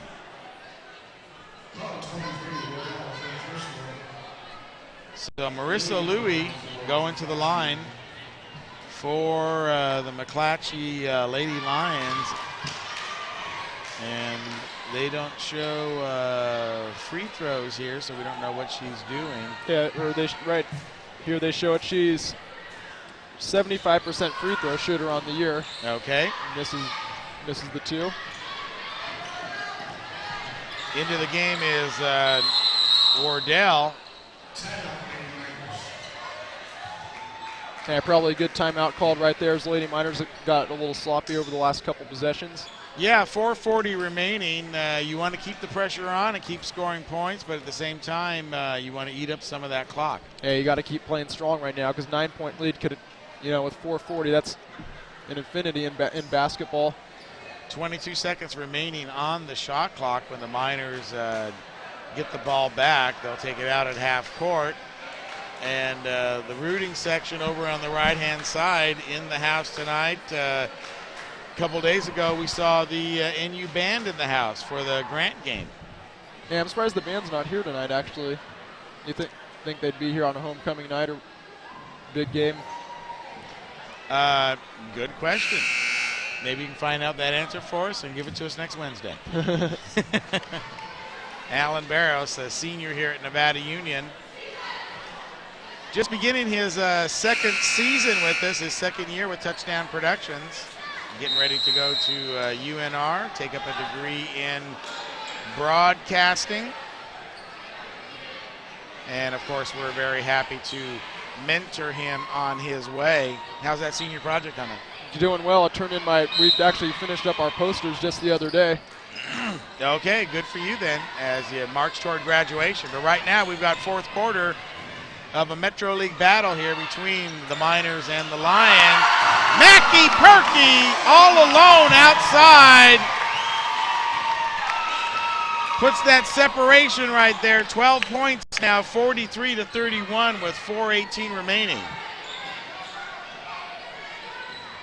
Corey with the ball now. She'll try to drive and travel because she ran right into Reeves. And I mean ran right into her. Reeves kind of holding her thigh there. And we're at a 12-point lead, this is the biggest one of the night now for the Lady Miners. Reeves, boy, take a look at those knees. They are banged up and scuffed up from all the wars this year in the Metro League. Beautiful move by Clark there as she goes by Lee, using her speed down and low to Woodruff. Kicks it out to Clark. She'll go on the left-hand side, put it off the glass. No good rebound, Foster. Yeah, great look right there. Unfortunately, that shot wasn't able to fall. Lee now brings the ball up. She's looking down inside, over to Horry. Horry puts it up, fall away, no good. Rebound, Reeves. And the fast break is on. They'll slow it up. Perky on the outside. Now over to Reeves. Over to Clark now. She stops. She looks. There's Perky. Outside to Jacobs. Reeves trying to get some position on the inside against the much smaller Horry. Jacobs, though, she'll go out to Reeves now. Reeves puts a move on Horry, goes around Foster, puts it up off the front of the rim, no good. Woodruff outside, rebound, out to Clark. Fresh 30 on the clock, and now there's going to be a foul. And these offensive rebounds for the Lady Miners are crucial right now because it allows them to eat up more clock with just 3 minutes remaining, which clock right now killing the clock is going to be a big element towards them getting the W tonight with a 12-point lead, you got to protect it. Well, they almost used up all the 30-second clock there, got the rebound, and now they get a fresh 30 set up as Reeves.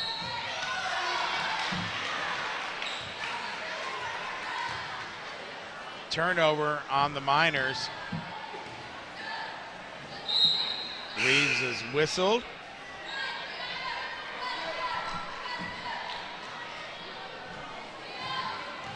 And Louie will bring up the ball for the Lady Lions. Bounce it out. And 3 is good for Horry. That brings him within 9 now, 43-34, 2:50 remaining. Reeves pulls up short, puts it up, no good. Rebound Foster. Nothing but red jerseys there under the basket. Long pass over Veronica. Now swing it outside to Louie. She'll put it up. 3! And all of a sudden we got it. The 12-point lead's cut in half, and we got ourselves a whole new ball game. Now only a 2-possession game. Well, Ganskie had put in some height, took out some of the speed, and 2 big threes by the Lady Lions pulls them within 6 points with 2:33 remaining. So, as you said, a lot of time left in the game to do something. And the crowd applauding some gymnastics work over here on the left-hand side. Yeah, most of the cheerleaders have cleared out by now, just only a couple left. And if you're the Lady Miners, you can't afford to let some of the deadly three-point shooters from McClatchy like Courtney Horry be open right now. You got to really clamp down defensively. Right, you got to go out there because Courtney Horry is the leading three-point shooter in the league with 51 coming into tonight's game. And I'm sure many of them were in crunch time, which we are in right now. On your NorCal Game of the Week, stay with us. 2:33 remaining in this one. Can Lightning strike twice? And the Lady Lions steal another one from the Lady Miners.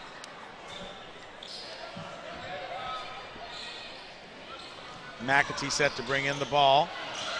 Far side under the basket. Referee counting to 5, barely got out of the way. There's Perky. She's on a breakaway. Ball stripped away. Great play by Veronica. And you know, this McClatchy defense, they've done a good job all night of preventing or getting back and stopping these fast breaks that the Lady Miners have had. Lee comes out, and Louie checks back in. So what would have been a fast break turns into out of bounds, and the Lady Miners take the ball over. 22 seconds on the shot clock, 20 seconds now, and play is blown dead.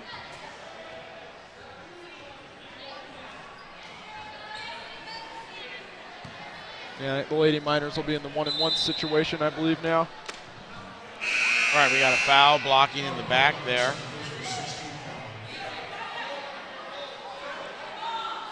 Over in the far distance, I can see Coach Ted White. He's looking pretty baseball-y there. Yep, getting ready for the upcoming baseball season, getting ready to start practice. They've been practicing for about a month now. Right, got the boys out there, good weather to practice in. As Reeves dribbles, in trouble, over to Perky, into Jacobs. Lady Miners have been quiet here. Let's see what they do here in the final 2 minutes of the game. 2:05 remaining. Reeves dribbles up and down. 8 seconds on the shot clock. Reeves spin in the middle of the lane, throw it up, no good. Off of Woodruff, no. Off of McClatchy. Yeah, from our angle, it looked like it was off of Woodruff. Official saw something we didn't. Ganskie wants another timeout, and he gets it. We're under 2 minutes.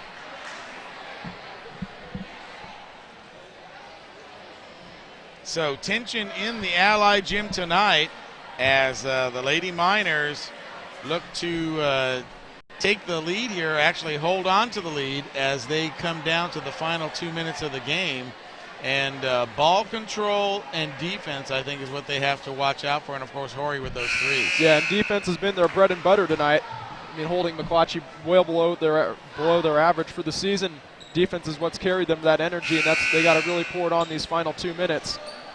52.9 points per game is what they're averaging, and right now they have 37. So both teams, the Miners inching up toward their average of 54, and right now they have 43. So let's go back to action here as we get ready to bring you the final 2 minutes, 157 of this game. Perky brings it in. High pass over to Jacobs. She'll get it in. All the way across to Perky. Looks, thinks about it, doesn't want to shoot. She was inside the three-pointer anyway, as Reeves dribbles the ball now on the right-hand side. Brings it back. Perky out to Jacobs.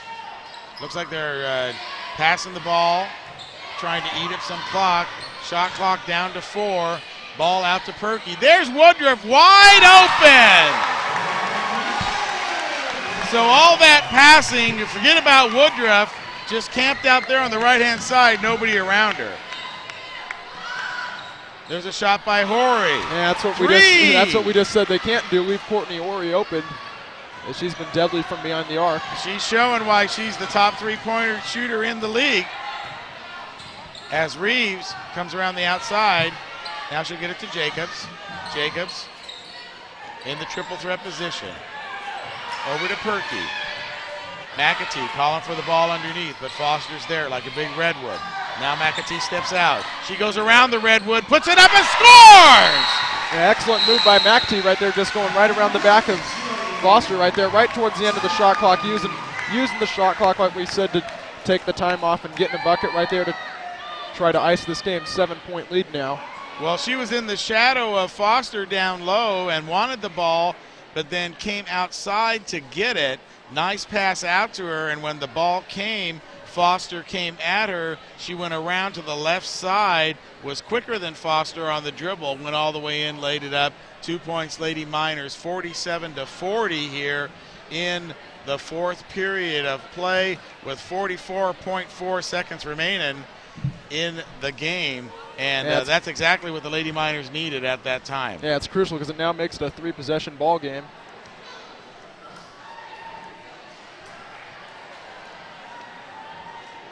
In the house, I see some of the minor basketball players over there. Yeah, quite a bit of them. We got James Brindley, Chad Mason, Ty Smith, and Taylor Dever in back of them. So coming out to support the girls on the homecoming game. Of course, they trade off every other year. Some years it's the boys that have the homecoming game. Sometimes it's the girls. Yeah, it just kind of happens how the schedule falls, whoever's home that night. And so this year it's the girls. So here we are, the last 37 seconds left in the game as Veronica takes it outside. Now brings it back. And Veronica will take the shot. No good. McAtee tries to get the rebound, but it's too far off. Shot by Louie. 3! Timeout. Comes flying off the bench. Harvey Tahara comes flying off the bench for a timeout as soon as that 3 hit. Now it's a 4-point game, and the crowd immediately quiets down a little bit. Yeah, McClatchy's three-point shooting is heated up kind of if you're a Lady Miners fan, it heated up at the wrong time. But unbelievable. Duckett, if we could see that line score here in the fourth quarter, that would be helpful maybe to the fans. That they have just lit it up with threes, and it's all been Courtney Horry taking care of business for McClatchy and keeping them in this game. Yeah, if the Lady Miners, they can use this clock clamp down defensively, though it'll all be too little, too late for the Lady Lions. But I anticipate though there'll be some McClatchy's going to come out trying to foul though.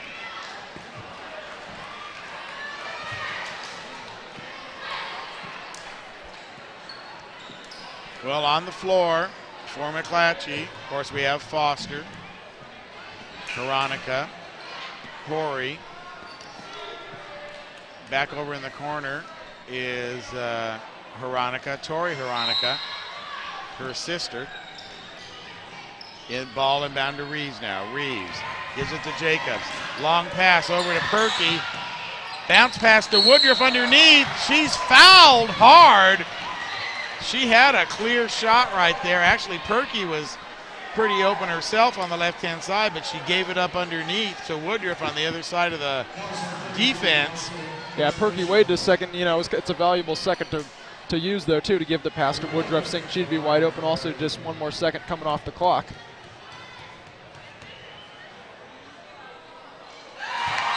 And she'll sink the first one. And here's a replay of that. You see Perky looks, if she would have pulled back and shot before, she would have open look, but as Foster came down on her, she passed it off to Woodruff, who was wide open, and she's fouled. That's where she stands now at the free throw stripe. And it didn't look like that big of a hit, but I think she was in the air, and it just kind of caught her, and he hit her arm and knocked her down. 48-43 as Woodruff sinks 2 big free throws.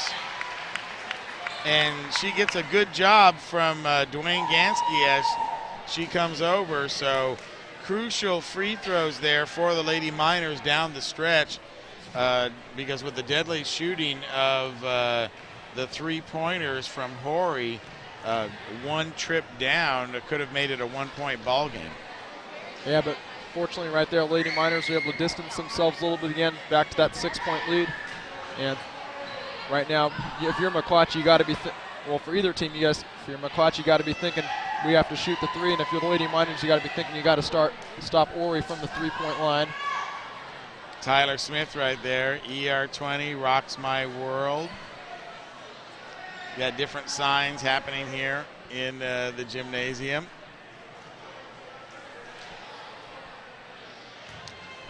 So 12.7 in the game, and it's funny how basketball coaches can take that 12.7 and turn it into an eternity. The game began just about 7 o'clock. We're coming up on 8:30 now.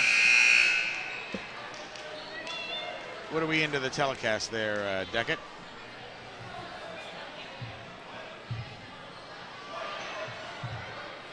Got to be close to a couple hours of basketball coverage for you here on your game of the week tonight. We saw some bonus action early on with the JV teams. JV NU Miners handling them easy. And here we are in the varsity contest now. Under 10 seconds left. Ball out to Veronica. She puts it up for a 2-pointer. And that's the way it'll end. Not be able to get the ball inside, but it's okay. The clock continues to run, and the Lady Miners take another step toward winning the Metro League. They're going to go 9-1.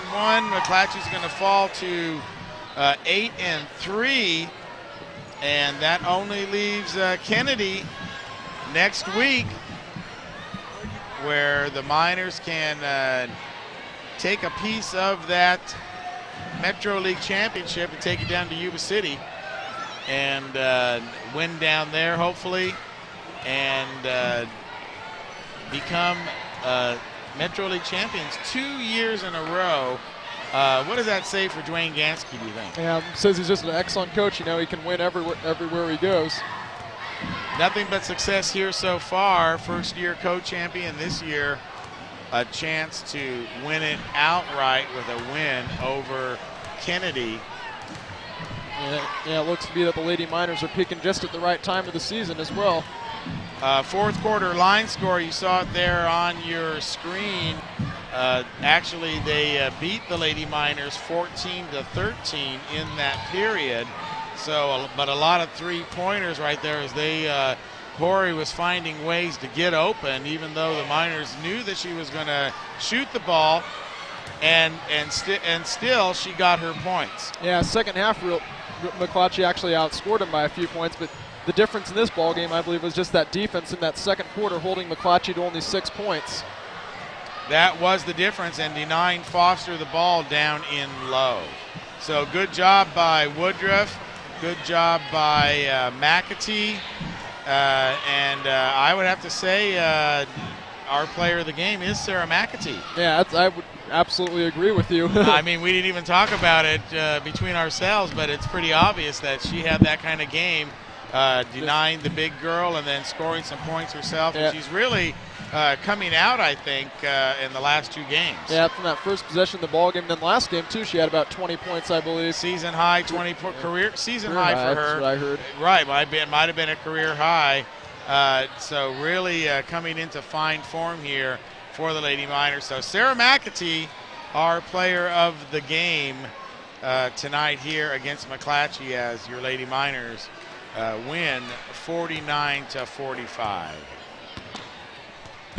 And this edition of the NorCal Game of the Week has been brought to you by the Alkenbrecht family over at Liberty Motors. They hope you've enjoyed tonight's Metro League contest.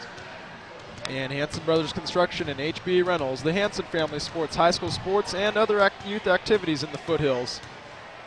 And Golden Green Equipment Rentals.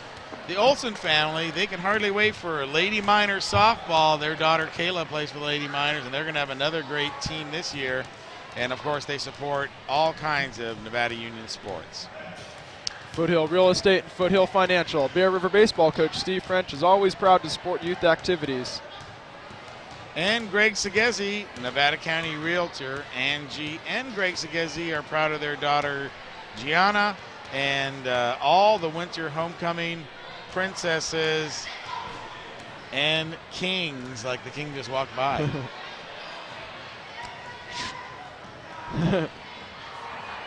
Tripp's Auto Body and Paint Shop. The Tripp brothers, David, Todd, and Daryl, bleed blue and gold for their NU Miners. And Plaza Tire and Auto Service, the Hausers are longtime Nevada Union supporters. Walker's Office Supplies. The Anderson family is happy to support local sports television. And, of course, by Touchdown Productions, simply the best in high school sports. Duckett, maybe you can have Chris Glass. He's standing over there near Sarah McAtee. If he could grab her real quick, scream at her, and have her come over to visit us here, because we're kind of stuck at the table. Just have him scream out Sarah and get her attention. She's number 2. She's number 2. She's got her sweatshirt on, though. And she is, let's see, she's up in the bleachers now. So that's okay. She's going in the wrong direction. That's okay. We'll let her know that she was the player of the game when we see her later. So be sure to tune in next week. It will be Lady Miners going against the Kennedy Lady Cougars for the Metro League Championship right here in Allied Gymnasium, and then we will have the boys' final game, senior night here, as they go against Yuba City. Of course, we'll know the results of their game against Kennedy by then.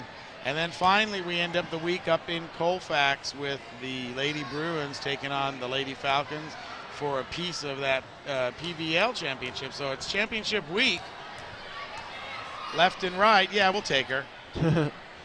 We'll take the Sarah McAtee and have her sit down right here next to us and talk to our player of the game tonight, Sarah McAtee. And Sarah, a great game played by you. And what was that like, battling Foster down there? Well, she's really physical, so I just knew I had to be really physical back without getting a whole bunch of fouls. Okay, he didn't have it on, so you have to say it again. No, you did. Okay. Okay, go ahead. Well, she was a really physical player, and I just felt like I needed to be physical back without getting a whole bunch of fouls. Well, and then later in the game, you had some help down there with Reeves and Woodruff coming in. Yeah, so that gave me a break for a while, but then I was out on a guard, and they're just as hard, so I never really got a break, but defense is all about working hard. Well, it is, and the Lady Miners came out with a tough defense, I think, early on. I think that kind of set the tone for the game. Yeah, we definitely came out stronger than we normally did. We always talk about starting strong, and we knew that this game, it was especially important since we really wanted this game since they had come out and beaten us in the first round of the season. The second quarter, you guys held them to 6 points. I think that was a big turning point there. Yeah, definitely. We knew we needed to continue the defense after the first quarter, and Ganskie told us that, and we followed through and played just as tough. Now, fourth quarter, let's advance to the fourth quarter. Corey's lighting it up outside for three-pointers left and right. Yeah. No one can seem to get out there, or was she just finding a way to be open? Well, that was kind of our lack of communication. We really needed to have talked more, and they were doing a lot of screening, and we should have switched more, so we gave her less open shots. So that's definitely something we need to work on if we see them again. Well, and who knows whether you will or not. One play in particular that was impressive, you were down here low against Foster, and you were calling for the ball. You came outside. They got the ball over to you. She came out, and you went right around her for the layup. Yeah, she came out on me pretty fast, so I was like, okay, she just gave me the lane, so I went by her. Well, that was good reaction by you, and a much-needed basket for the Lady Miners at that time, because I believe it was a three-point game right there, and that kind of extended it out. Yeah. So are the Lady Miners peaking at the right moment? I was actually talking about that earlier today, and I really think we're peaking right now, and that's a great thing. We just need to keep it up for Kennedy next week and into the playoffs. Well, you know, at the beginning, it seems like such a long season ahead of you. You know, you're 19-6 right now. That's 25 games that you've played. I was looking at Caroline's knees out there at one point. She was waiting for the ball to come in or whatever. Yeah. They are bloodied and bruised and battered. I know. It's all that hard work. And it's all that hard work. But 25 games later, Lady Miner basketball is starting to gel. Oh, I'm sorry. Distracted. Lady Miner basketball is starting to gel after 25 games. Yeah. Well, we've been working hard all season, and we're coming to the close of our season right now, finishing up league play. So we just got to keep up all our hard work. Well, one big game next week against Kennedy. Of course, you've already beaten them once over in their place. What's the significant challenge that Kennedy's going to bring here into Allied Gymnasium? Well, we're going to have the advantage because it's going to be a home game. But last week, or a couple weeks ago, they ended up beating McClatchy by like 30. So either they improved a lot since we played them last, or they just had a really good game. So either way, we're going to have to play just as hard as we played tonight. All right. Well, thank you for joining us here in the post game, and congratulations on being our player of the game Thanks tonight. for having me. And good luck next week when Kennedy comes in. You guys play for a piece of the title, and it's got to be pretty exciting for you, just a sophomore and all this great really playoff experience, volleyball, basketball, and I think you're leading a charmed life. Well, thanks. I'll see you guys Wednesday then. All righty. Thanks a lot, Sarah. Sarah McAtee there, our player of the game, as we get ready to close out the broadcast here. And Alan, I think she was right. It's just a feeling that the Lady Miners are peaking right at the right moment. Yeah, and that's just what you want heading into the playoffs, and just, you know, you never really want to stop peaking though either. You always want to be on the upswing till that championships come. Well, I don't think they're done peaking, but certainly they are on the road to some great things this season. They bring this kind of game tonight against Kennedy on Wednesday, and I think they're going to have some impressive results. So as we get ready to close it out right here, we'll let you know that our executive producer for Touchdown Productions is, well, I guess that's me. Yes, it is. Sitting there in the office trying to get it all together. Our director tonight is Brandon Duckett. Good job on all the buttons in there. Our Chiron operator and helping Brandon in the truck is Luca Festerall, and Luca is one of our new interns, so did a very good job for us out there tonight.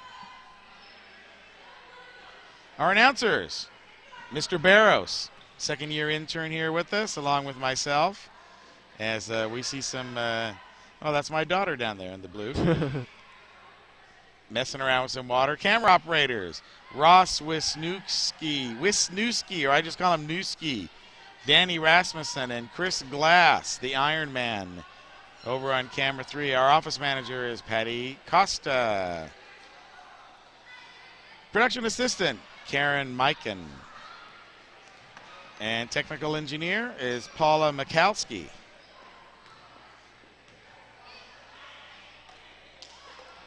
Touchdown accounting, of course, that's handled by Arrow Business Solutions. and the remote facilities courtesy of the Commander.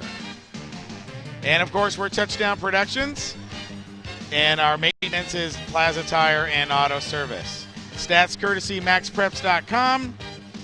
Check our broadcast times at the Union Sports section. Read all about this game tomorrow. Stacy Hicklin in the house, or shoot us an email there or come by the office. Always glad to see you. So for Alan Barros and the entire Touchdown Production crew, you've been watching exclusive Lady Miner basketball coverage on the NorCal Game of the Week, where the Lady Miners move on to victory 49-45 on their way to the Metro League title. We'll see you next time on your NorCal Game of the Week. Good night, everybody.